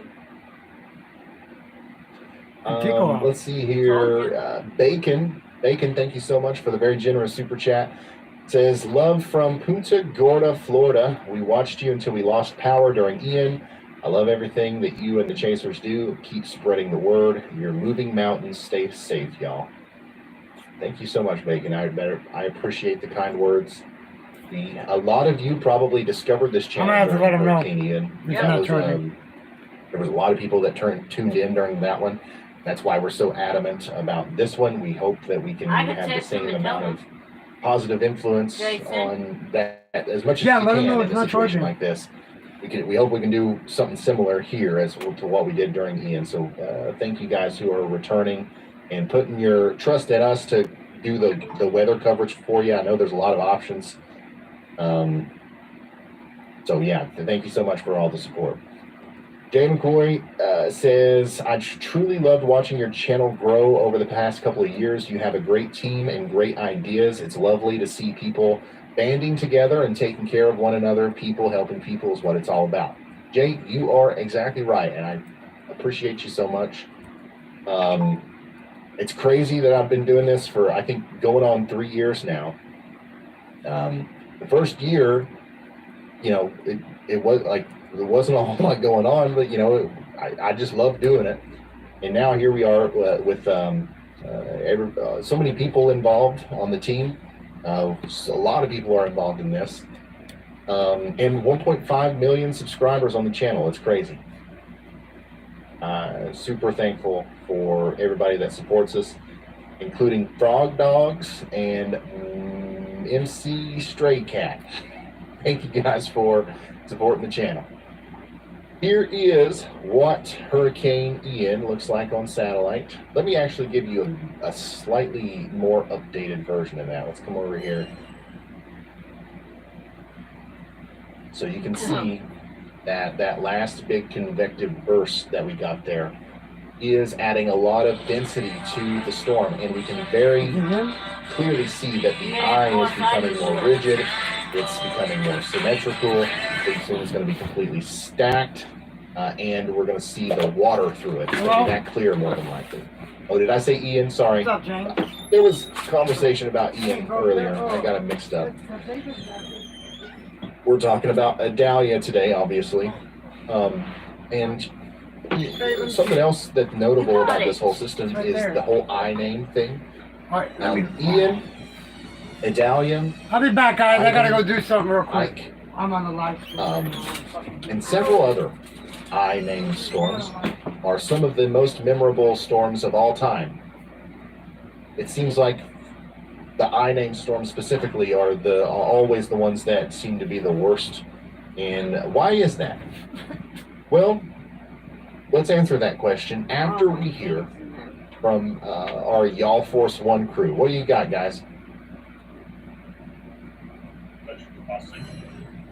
I can hear you. All right, I couldn't hear you, so that was the reason I lost you. Hey, Ron, you got a copy? This is great. After leaving the Bay Area there, and I just wanted to share with you how few people that saw in town. Pretty much every single shop was closed up, had sandbags around the doors, and kind of any point of entry, businesses reported up. So it's good to see that people are really taking that evacuation notice seriously. Even though there are a few stragglers that are just staying around back in this. Fire department Hit check on them. God dang. It does seem like the majority of the population along the coast has begun to evacuate, and now they've already. Okay, yeah, thank you very much. And you guys, you killed it out there. You asked a lot of good questions. A lot of people found it very insightful and very interesting what the fire crew especially had to say. So you're doing great things out there. So just keep us updated if anything else comes up, and we'll be following along. And then we're going to go back to the multi-view here. We can see that we still have Brad Arnold on the road. We still have Y'all Force One on the road, obviously, and then all the rest of our cameras are live cyclone ports right now, awaiting the arrival of Hurricane Adalia. Anyway, so the I name storms, it's in the middle, right? So usually We are at the point that we are in right now, as far as the amount of storms that has formed near September 7th. Okay, so we're a little bit ahead of schedule here, but also around September 7th is when we are in peak hurricane season. That's when the hurricanes usually are the most intense. So the I-named storms, although there is a whole lot of coincidence involved there, it just happens to be climatologically the average time when our most, impressive storms show up. A close contender to I-named storms as far as like most impactful storms would be F's and K's. So, a lot of letters really close to I. So, and then the reason we retire storms, so Hurricane Ian will never happen again. It's possible that Hurricane Idalia will never happen again.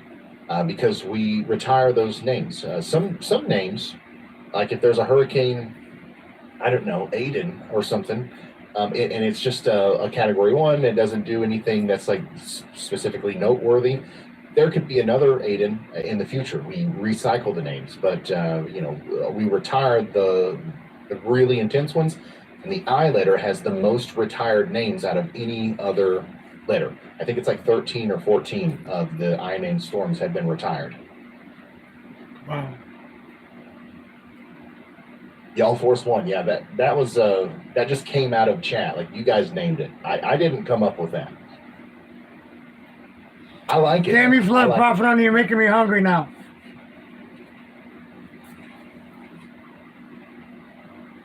Oh yeah, something else really cool that you can do with Radar Omega that I don't think I've shown yet is a 3D view of the satellite, which really shows you like whenever you get those new convective bursts. Hey Ryan, if you got a copy, I am just near Cross City, Florida, looking at a storm just to my north. I'm noticing very, very low-hanging clouds, and it looks like even an uptick in velocity. And let me tell you, this storm.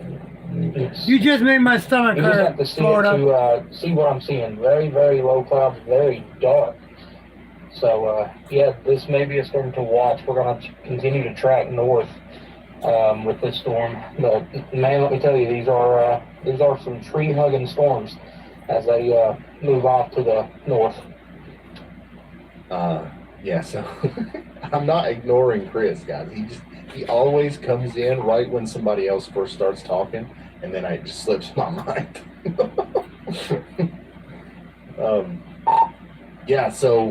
I'm sure we'll get you pulled back up. I don't think we have you right now, but I see the storm that you're on, and I think it's definitely rotating more from your vantage point than what we can tell through radar. So definitely one to keep an eye on there. Welcome back, My Stanley. mic's really loud now. Okay, now it's normal. If you're gonna lay your fucking ass down, lay your I ass am. down now. What do you mean? I gotta get up in a couple hours anyway. I gotta get up in another 5 hours anyway. Exactly 5 hours. It's 6:30 right now. But anyways, I'm using the Radar Omega app here. Here, you guys can do the same thing on your phone.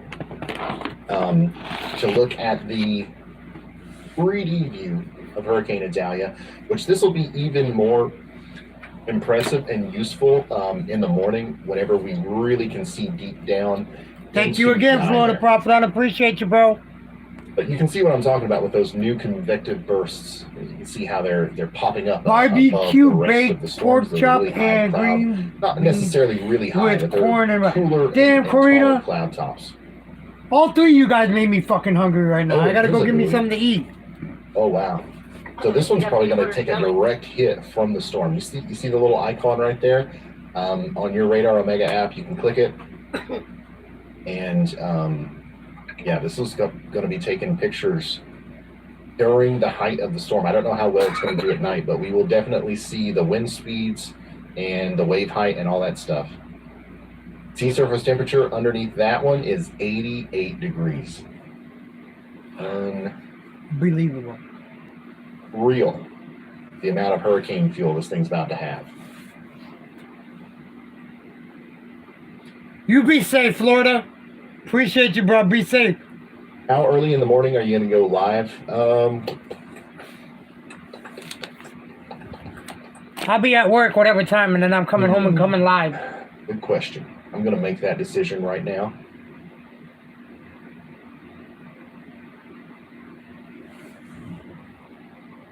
Let's take a look at some data. HRRR still says 8 a.m. NAM 3K says, NAM 3K says maybe 9 a.m. And this is landfall, not when I'm going to go live. HWRF, do we have a new one of those? Italia. Ooh, this is early. This is like 7 a.m. landfall. Interesting. Interesting. HAFSA, 8 a.m.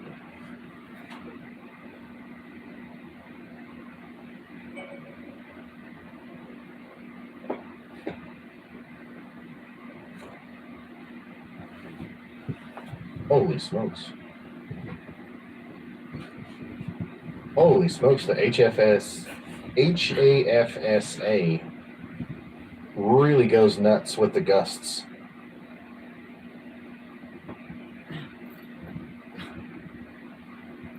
What time you work until tomorrow? I get the fucking truck done. So it's the HAFSB, the 12Z there. And I'll be waiting on to get fucking video or fucking pictures from the stupid bitch when she makes right it. around 8:30, 9 a.m. So I'm going to say that the landfall is going to be 8:30. So I'm going to try to be live by 5 a.m. 5 a.m. Eastern. And we'll just go and go until we can't anymore. Go ahead, Riley. Hey Ryan, just actually a little bit of comedy for you. So remember like a few minutes ago when you accidentally said Ian? Well, in the recent hurricane warning, they accidentally said Ian instead of Idalia. So it's been corrected already. But they actually did send out a hurricane warning saying, prepare now, Hurricane Ian is on the way. Hey, it's a very easy mistake to make, especially when there's so many names that are similarities, so close together, yeah. When they're so close together, yeah. I'm not surprised. When the fucking at all. names are so close together. But yeah, so we are watching Adalia today and tomorrow. No longer talking about Ian, and we are expecting this to make landfall around 9 a.m. 8 or 9. You always fucking do your psychomaniac. So I think that we're going to start those our cans are live fucking stream tomorrow around They're the small 5 ones. a.m. And they're not the regular size that we normally get. So what that means is we're going to go live at 5. I took one earlier. Watch the storm approach the big band of Florida, and then we're going to stay with it all the way probably into Georgia. So whenever it makes landfall, let's say it's completely onto land by 10 a.m. Does that mean, we pack up and we go home? Nope. We're going to keep going until probably it dips below hurricane status, which could be 2, 3 p.m.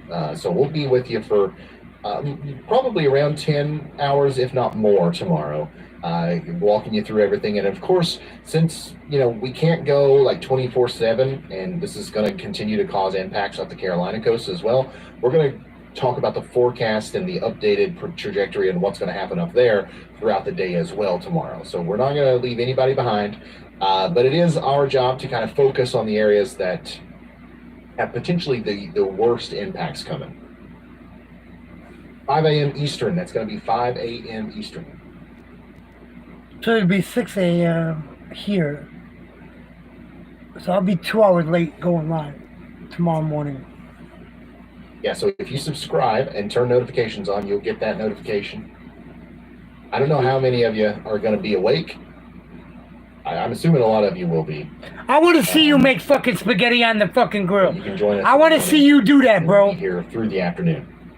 If you want more intermittent updates from me, the best place to get those is on Twitter. I already know how you're going to do it. Whatever you want to call it. You're going to use a fucking pot on the stove. Send out little on rapid the grill. fire updates and links and stuff. My name on there is @Ryan Hall, y'all. At Ryan Hall, And also, it's y'all. going to be a good place if you guys have storm reports. Even if you're very far inland, you're not evacuating or anything, a tree limb falls. We would love to see it.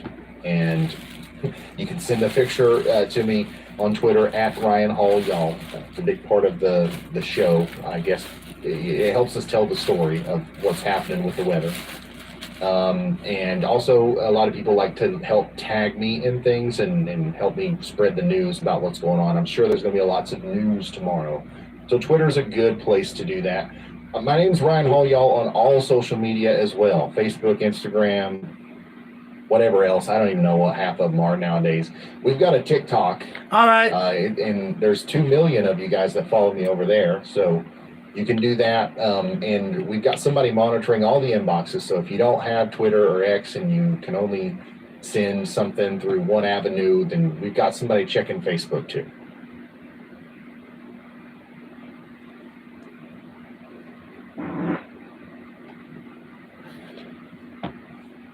Yeah, we're trying to do all of them. I was very surprised that people were interested about the weather on TikTok, but it's honestly like one of our best avenues of reaching people, especially the younger audience who usually ignores the weather stuff.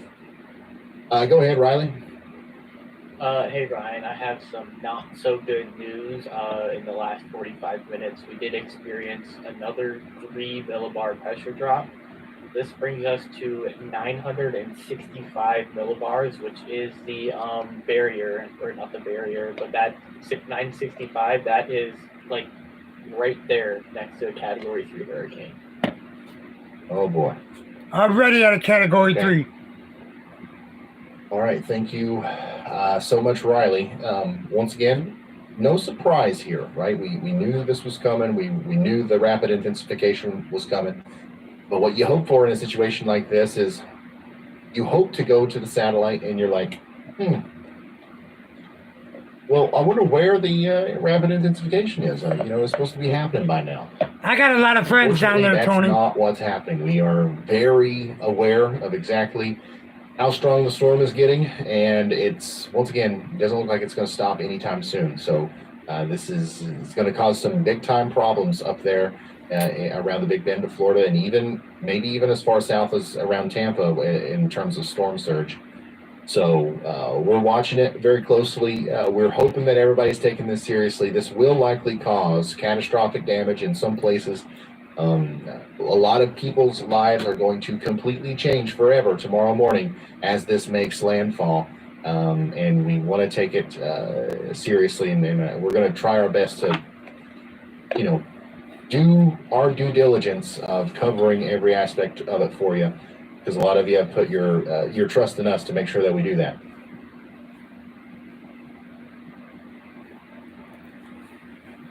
And that's why we're actually going to try to take a nap tonight. We're not going to be streaming from now until the end of the storm. We are going to go to sleep for a period of time before we get back into it. Be rested up and ready to go.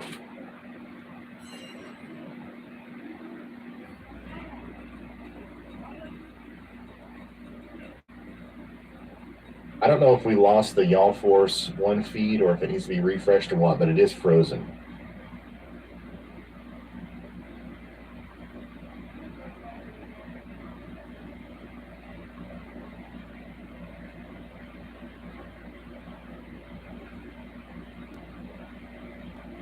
Yeah, soon to be potentially 2 major hurricanes in the Atlantic at the same time, Franklin and Idalia. It's the first time that's happened in a very long time. I don't know when the last time that happened. I'm sure there's somebody that knows. Goodness, look at that eye. This is Hurricane Franklin, way out in the Atlantic Ocean here. Category 3 right now. It flirted with Category 5 earlier. Whoa. Oh, it's dark. It's completely dark. We've got a radar Omega buoy right in the eye. It's dark. Can't see. Wow. Incredible information coming from that, though. But anyways, yeah, this will be a Cat 3. Idalia will likely be a Cat 3 at the same time. That's two major hurricanes in the Atlantic Basin in the month of August specifically. I don't know when that happened last.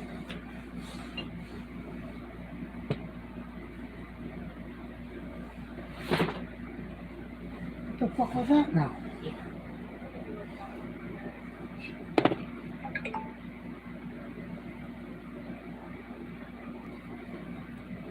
Yeah, prayers for you and your family, Tony.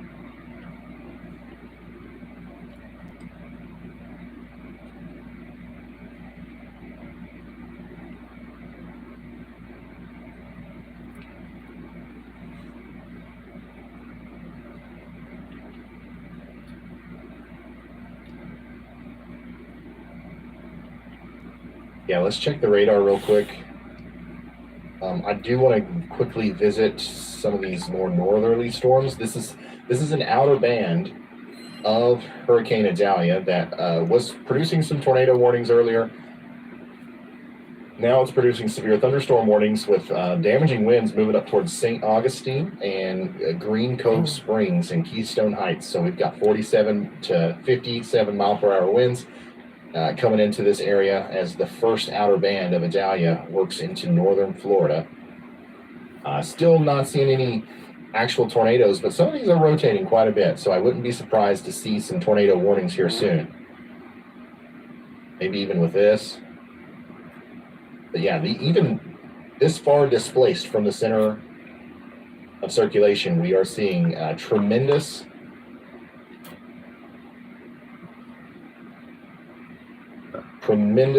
winds out here already. So get ready for potentially damaging winds in Lake City and Jacksonville later this evening.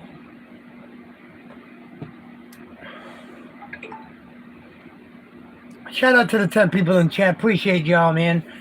Thank you. Love y'all, man. This is for the people in Florida and up the East Coast, man. How many people does CJ Wright, thank you very much for that very generous super chat.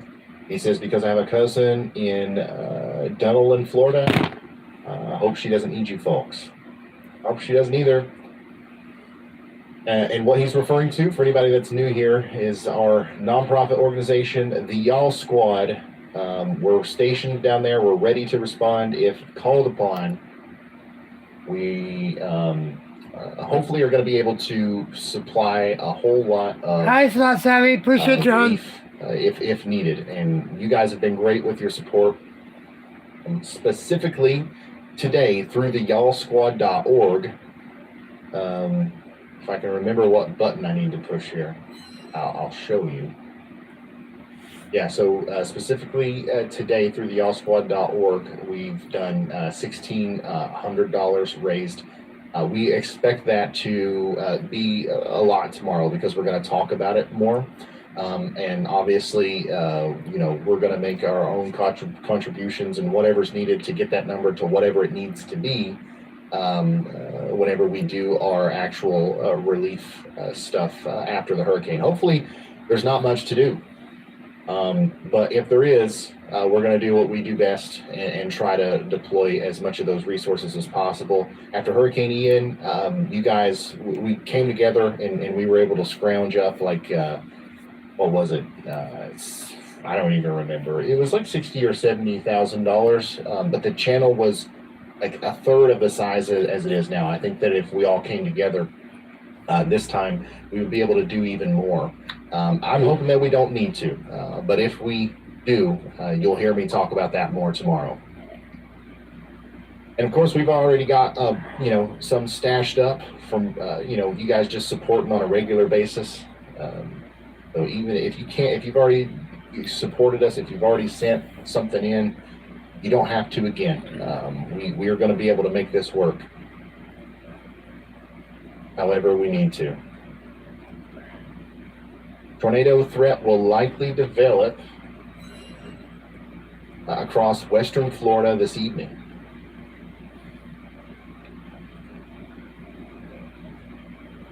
So the Storm Prediction Center is talking about that tornado threat now across western Florida. So once again, around Tampa, that's going to become a problem pretty soon.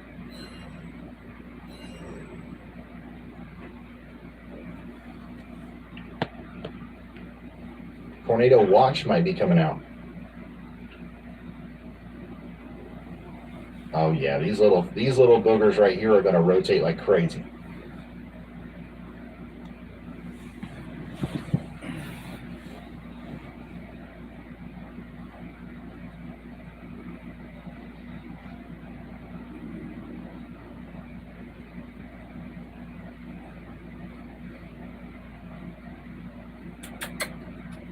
These storms right here, we got to watch closely as they approach Punta Gorda, Bradenton, and Tampa. Florida coming right at Tampa.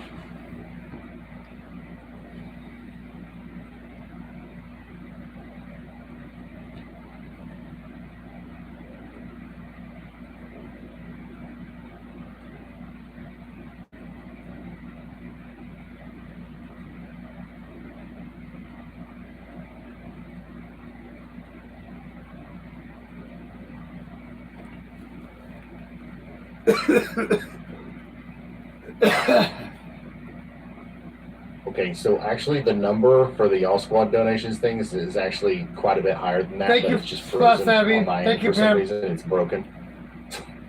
So thank you guys. Thank you for whatever number it is. But yeah, we're still working out some bugs.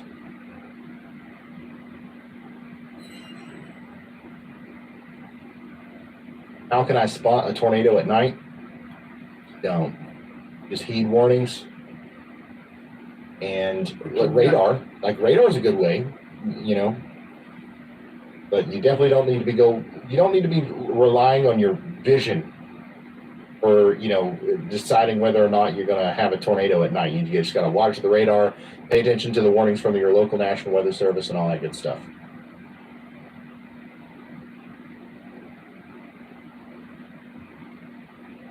Oh, shucks.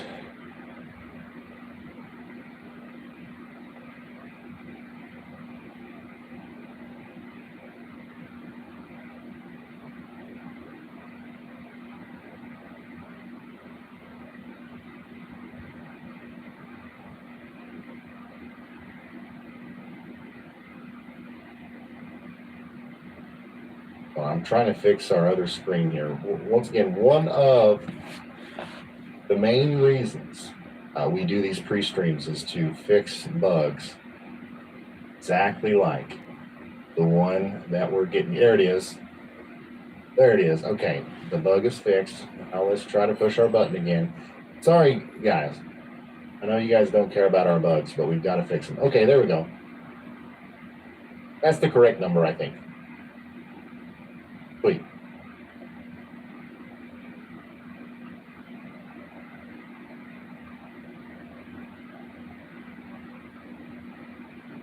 That guy, thank you so much for the contribution. Karen Jarvis, thank you. Jason Young, the guy from Oregon, thanks for being here for 22 months.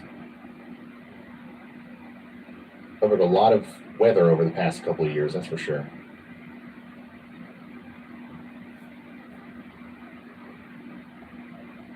Oh, wow. Yeah, the last couple of scans here have been... Whew. It just keeps getting more and more impressive.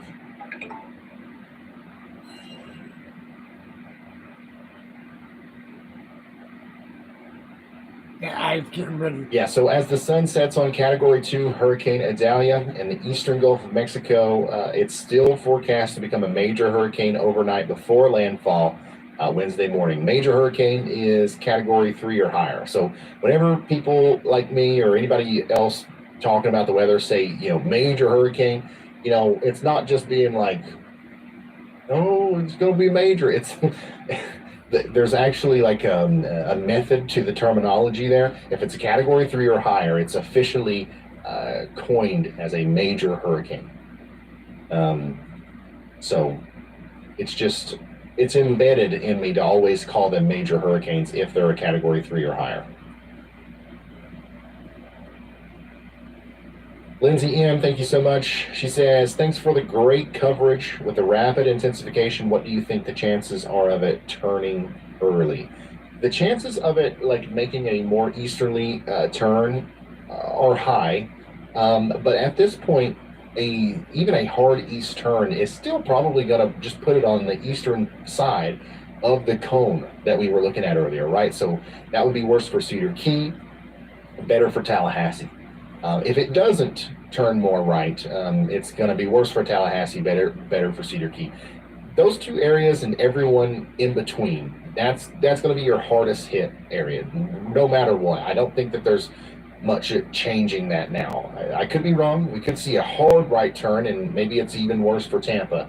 But if you want my take on it, I think that we're still mostly concerned with the area between Tallahassee or I should say the area between Alligator Point and Cedar Key, and then farther inland, the area between Tallahassee and Gainesville.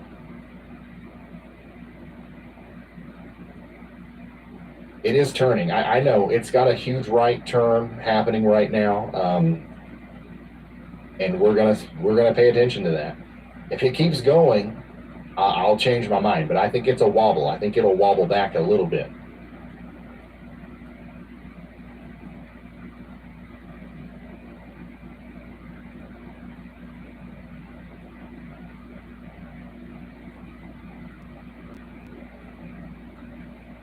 Alex W. says, my wife is making me watch your channel over baseball. I'm glad to help one more time. Praying for you guys after the storm cleanup. Alex, I'm honored that you're watching us over baseball.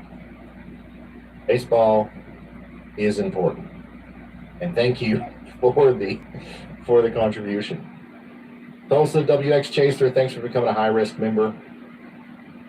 I'm trying to look at the chat here. It goes by pretty quick. Obviously, the big flashy ones that pop up with dollar signs next to them, it's YouTube's fault that they catch my attention first. I'm trying to get as much of a sample of questions as I can as possible.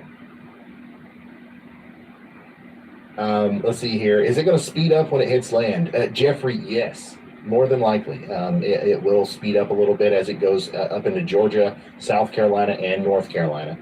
But not much. In fact, it'll still be going slow enough to cause significant flash flooding problems.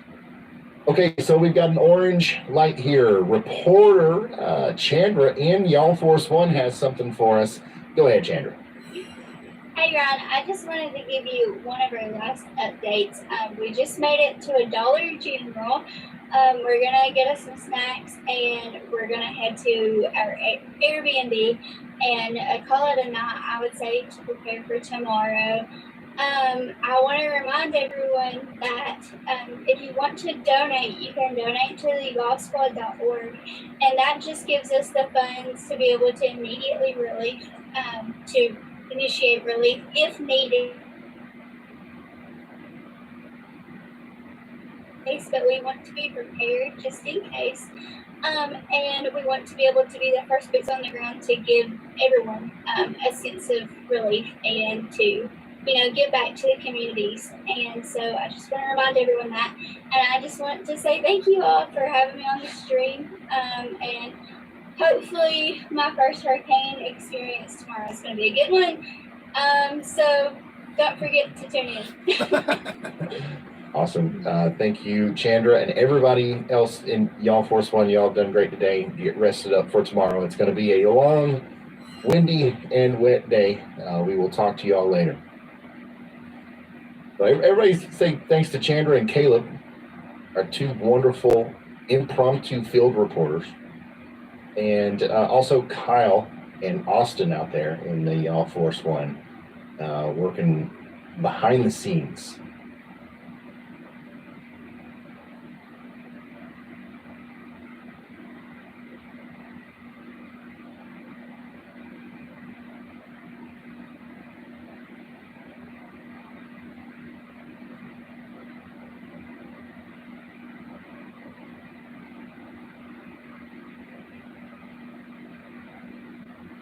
Yeah, you can see on the most recent scans here, so we've got a pretty hard right turn there, but watch the last couple of frames. You can see that jump back to the west a little bit. It's a wobble, guys. It's going to wobble. It is going to wobble back and forth. That's part of the rapid intensification process. Yeah, so do I, Wanderers. I hope everyone is all right too. Michael Dennison everybody's says, being thanks safe for and y'all. when they tell them to thanks for all evacuate, y'all are doing. they evacuate. I'll be there to help if you need me in Citrus County. You can find me on Google. Michael R. Dennison Home Services. Awesome, Michael. Thank you for that. Lots of people like you are going to be needed over the next little bit. Ooh, that eye is fucking forming, boy. Boy, is that eye forming.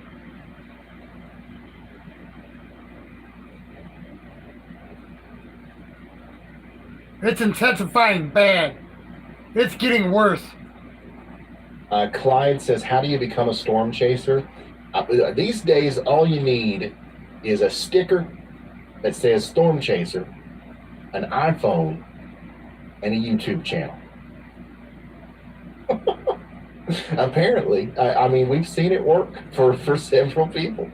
But the best thing to do is to, be somebody like Brad Arnold or Brett Adair. Brett Adair has his meteorology degree.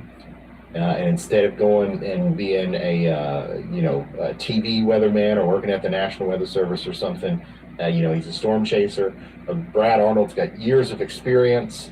You've got other people out there that have experience being EMS, search and rescue, people who have experience in things that have to do with meteorology or like the aftermath surrounding storms.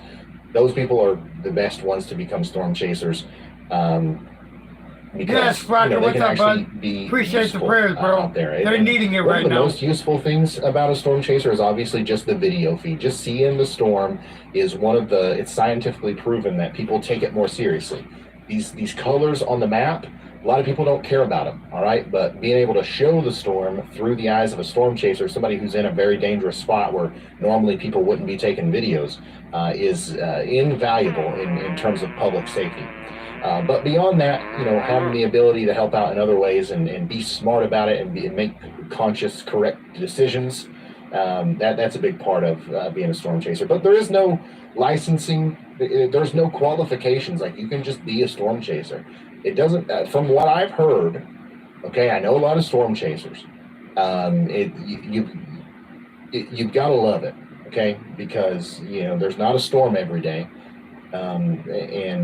It's hard to make it like a full-time job. So it's got to be something that you do just either as a hobby, or you just got to figure out how to make it work. Like people like Reed Timmer have figured out how to be a full-time storm chaser, which is amazing. We're trying to do our best to make that possible for more people. I think that we pay our storm chasers more than anybody else. From what I've heard, we're better than, the Weather Channel buys feeds from these guys and whoever else. I don't know who all does this, but we're trying to make it easier for people like Brad Arnold and Chris Hall to make the decision to go out into these storms, because I think that it's important that they do.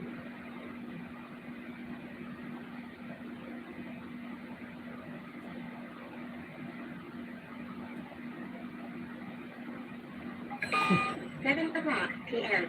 7 o'clock p.m. Gotta be to work in 5 hours. Cindy says, diesel fuel was put into many regular gas pumps along the worst area. Oh my God. How are they screwing up so much? Like, there's been so many mishaps with gas in this place that needs gas. Like, is there a lot of panic and confusion going on? Like, what in the world could cause that? There was the contamination thing, and now they're putting the wrong gas in the wrong hole. I don't know. I don't have any further information. I don't know which gas stations got the wrong gas or anything, but I have saw multiple reports of that, the whole diesel thing. So if you're in this area and you are thinking about getting out, be careful about where you get gas and just try to be mindful of all the problems that are going on around that, if you can even find gas.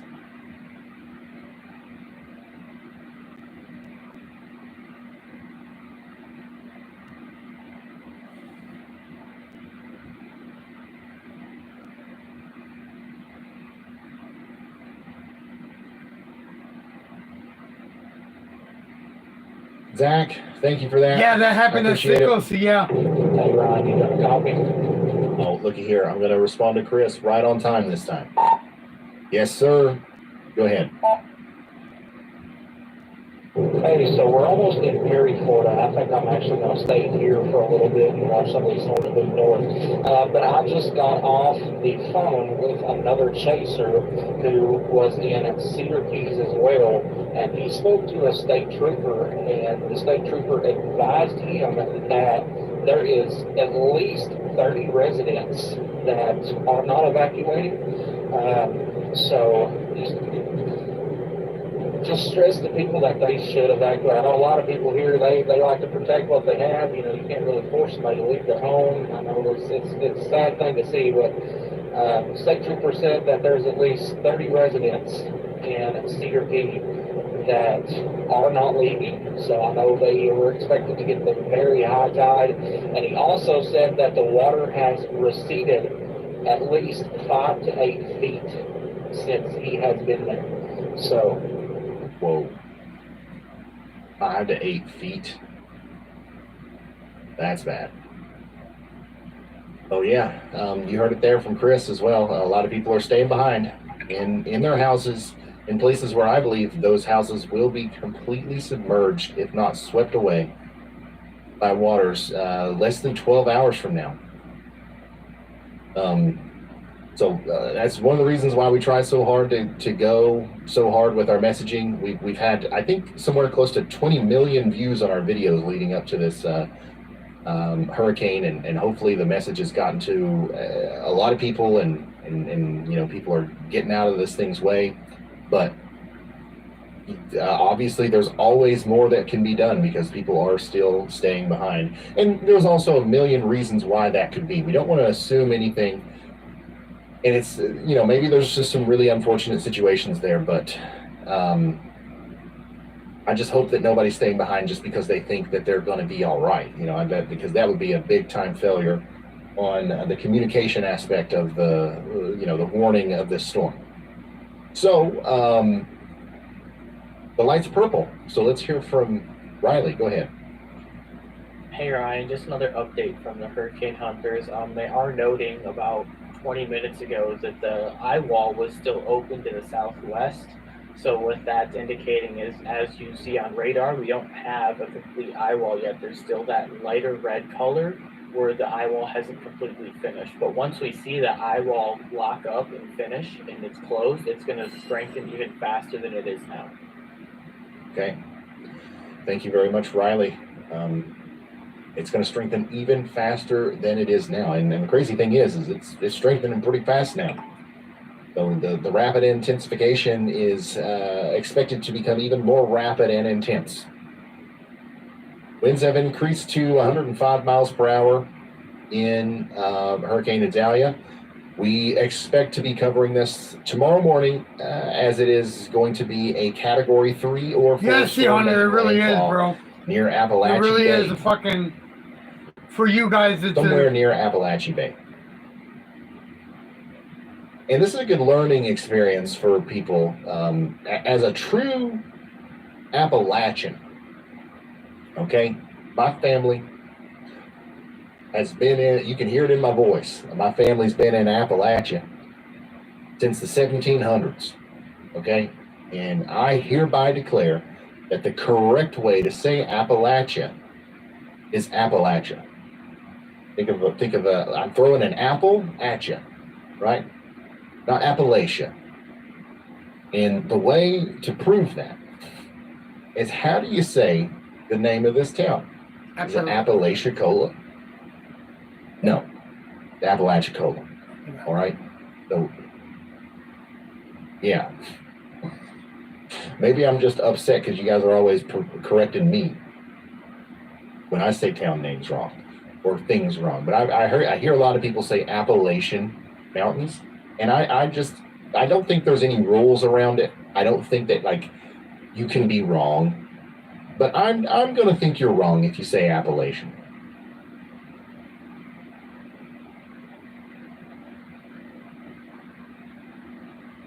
yeah. Say Thank you, oil, Rock. Appreciate that, bro. or oil.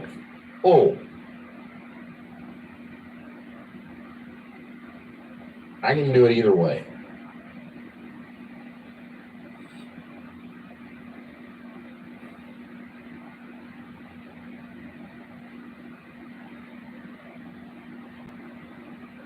Apalachicola. Appalachian Mountains.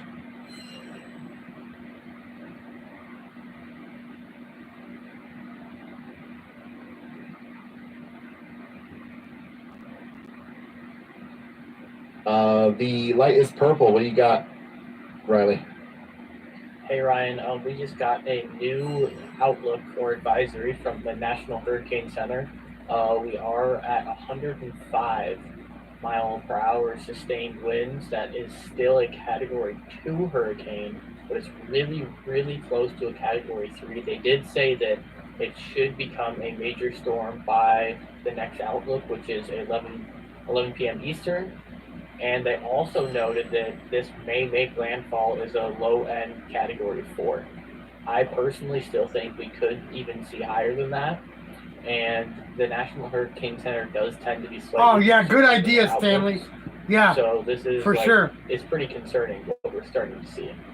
Yeah, absolutely. If the National Hurricane Center is hinting at potentially us seeing a Category 4, you can almost lock it in.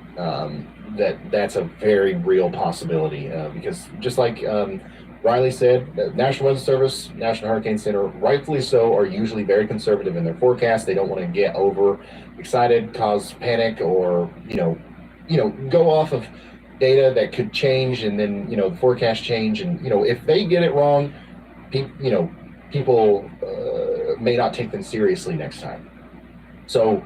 There's a balancing act that these guys have to play, but the fact that they are hinting at the fact that this could be a potential Category 4. Yeah, I agree, Rocky. Sorry to bother you, but I happened to drive by a gas station. Looks like the National Guard of Florida is sort of setting up shop just south of Perry, Florida. Just figured I would let you in on the fact that they are staging just to the south of Perry. Okay, thanks for letting me know, and just know that you're never bothering me. You chime in whenever you got something. He sounded like he was actually nervous. About bothering me. Come on, Chris. The more people that are talking to me, the better. The more chances I get to take a sip of water. Babe, he's got that same fucking death water that I did. That shit was water, not tea. It was fucking water. That's why it tasted so fucking nasty. I would love to. I honestly thought that this outer band would be impacting Tampa by now. I would love to stay here all night and cover this band as it comes towards Tampa, because I think there's going to be some pretty gnarly stuff happen with it. I think we've got a tornado threat. We've got the probably the first round of storm surge coming in behind it. But we're going to have to end this stream at some point and go to sleep. It's not just me anymore, right? With David G, if he's still watching, 25 months ago, it was just me. So I could stream for 25 hours and just drink Red Bull and not care about like what happens next. But there's like several people involved now, and there are labor laws. So we do have to break, all right, and we're going to come back early in the morning, 5 a.m. or so. Just have notifications turned on. Make sure you subscribe to the channel. Please spread the word. Let everybody know what we're doing here. Tell them to subscribe. Hey, listen, we cover weather year-round. If they don't want to hear about the blizzard in December, tell them to unsubscribe after this. I don't care.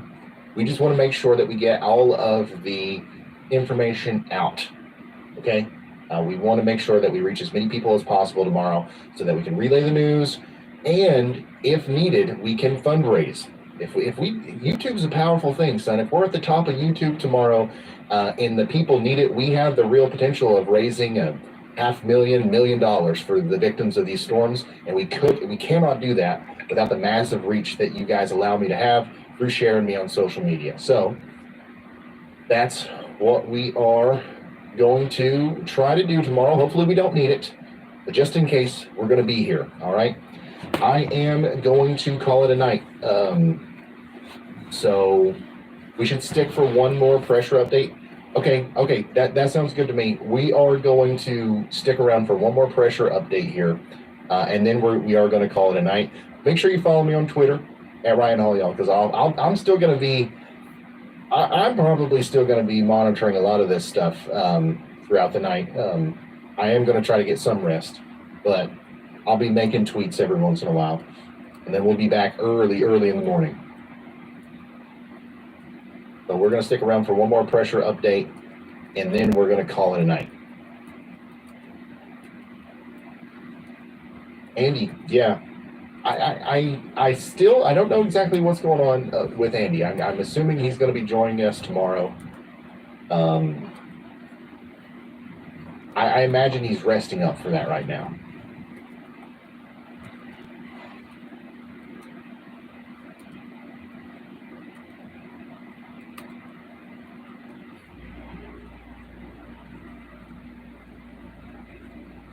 Yeah, and you got to think especially our crew there in Y'all Force One, they've been driving for, how long does it take to get to where they are? For 13 hours or something like that to get there.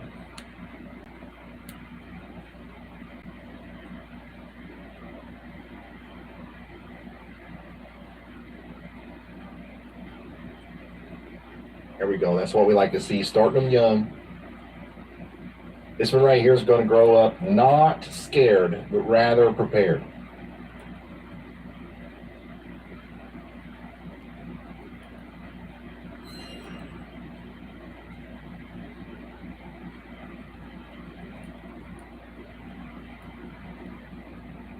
Okay, yeah, I just heard from Andy. He's going to be there the whole stream tomorrow.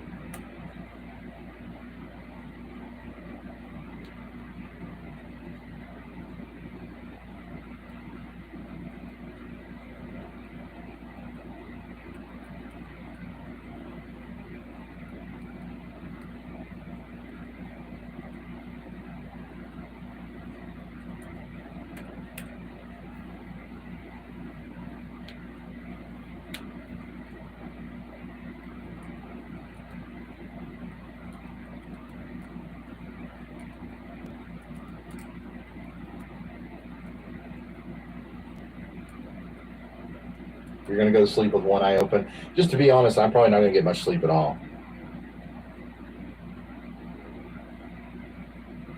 We just want to reset the clock. I want to be able to go, like, obviously watching the storm form it's interesting. It's fun. It's fascinating, and it allows us to tell the story of what could happen next more efficiently. But the really important part of what we do is mostly going to take place tomorrow. And if we started a stream, like we started today at 3 p.m., and we went all the way till 3 to 5 p.m. tomorrow and did a 26-hour stream, we might be less efficient when we really need to be. You know what I mean?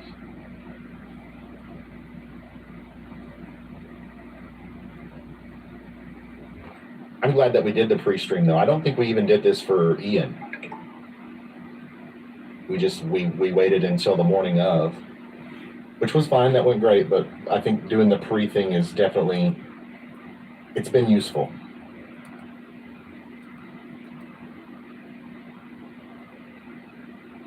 And right as we just about end the stream here, you can see more clearing in the eye. You can see warming around the center of the eye. It's clearing out.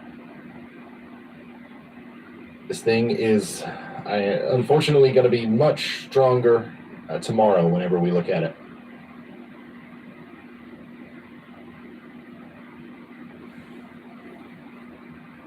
Cedar Key has 700 full-time residents, and out of the 30 that wouldn't leave, 10 of them are probably emergency folks. Please get out of there. Yeah, 30 people have not left, which honestly, if you really think about it, out of 700, that's better than what it probably could have been without the impressive new models and early warning and the communication tools that we have today.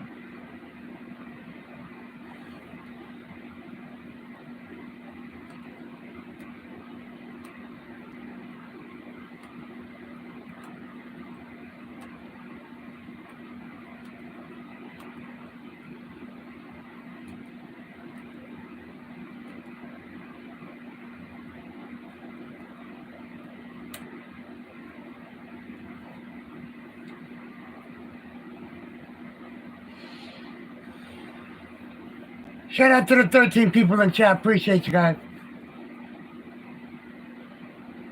Just waiting on that pressure update. National Hurricane Center taking their time, rightfully so. Rightfully so.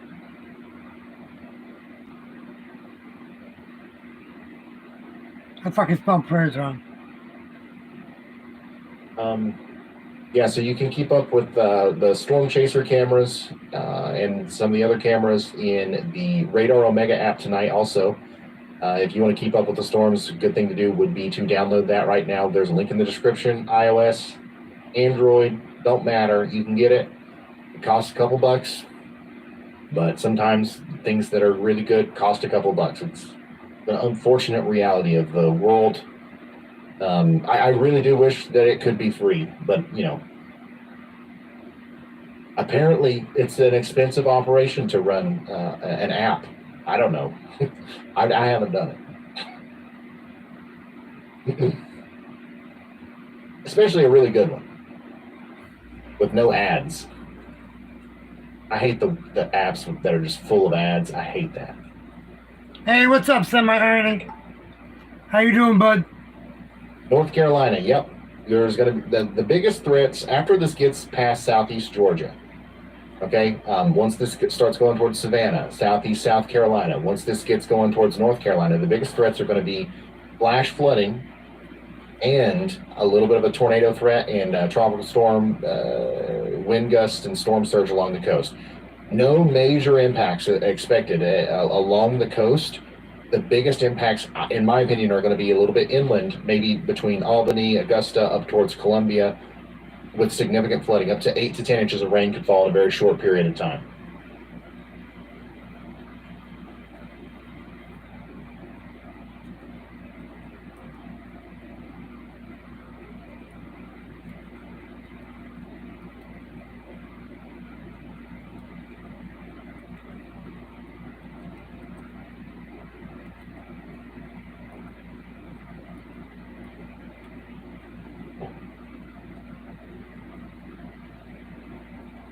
The eye has closed on radar. I bet that's what Riley's coming through to tell us. Go ahead, Riley. Yep, that's just what I was going to say, and also an update on the pressure readings. So both planes have flown through the eye, and for some reason we haven't had the calculations for pressure come through for either of them. Although they had like all the indications that there should be one. They dropped on, each plane dropped 2 actually, and they both crossed within the last half an hour. The next update is going to be at 24. So that's up to you whether or not you want to stick around to that, but we should see that really soon. Okay, sounds good. I am going to wrap it up. Interrupt me if that happens before I'm completely done. But yeah, I want to stick around. But I think I'm going to do the responsible thing and just make sure that we can be here for a longer amount of time tomorrow. So we'll be on around 5 a.m. We'll be going all day. A huge shout out to Radar Omega once again and everybody else that's involved in this, our Y'all Squad crew. Everybody who sent a super chat, everybody who sent a donation to our nonprofit organization today. Thank you for giving me the best job in the world and allowing us as a team to help so many people.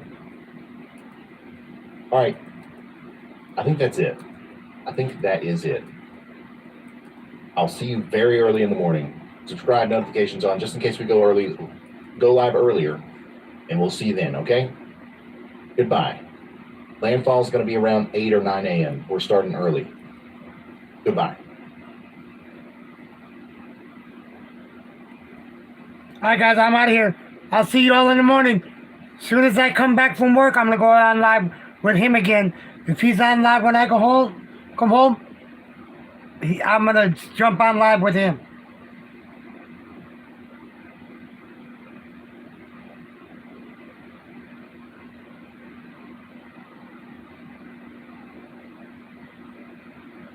Good night, everyone. I love y'all, man. See you later.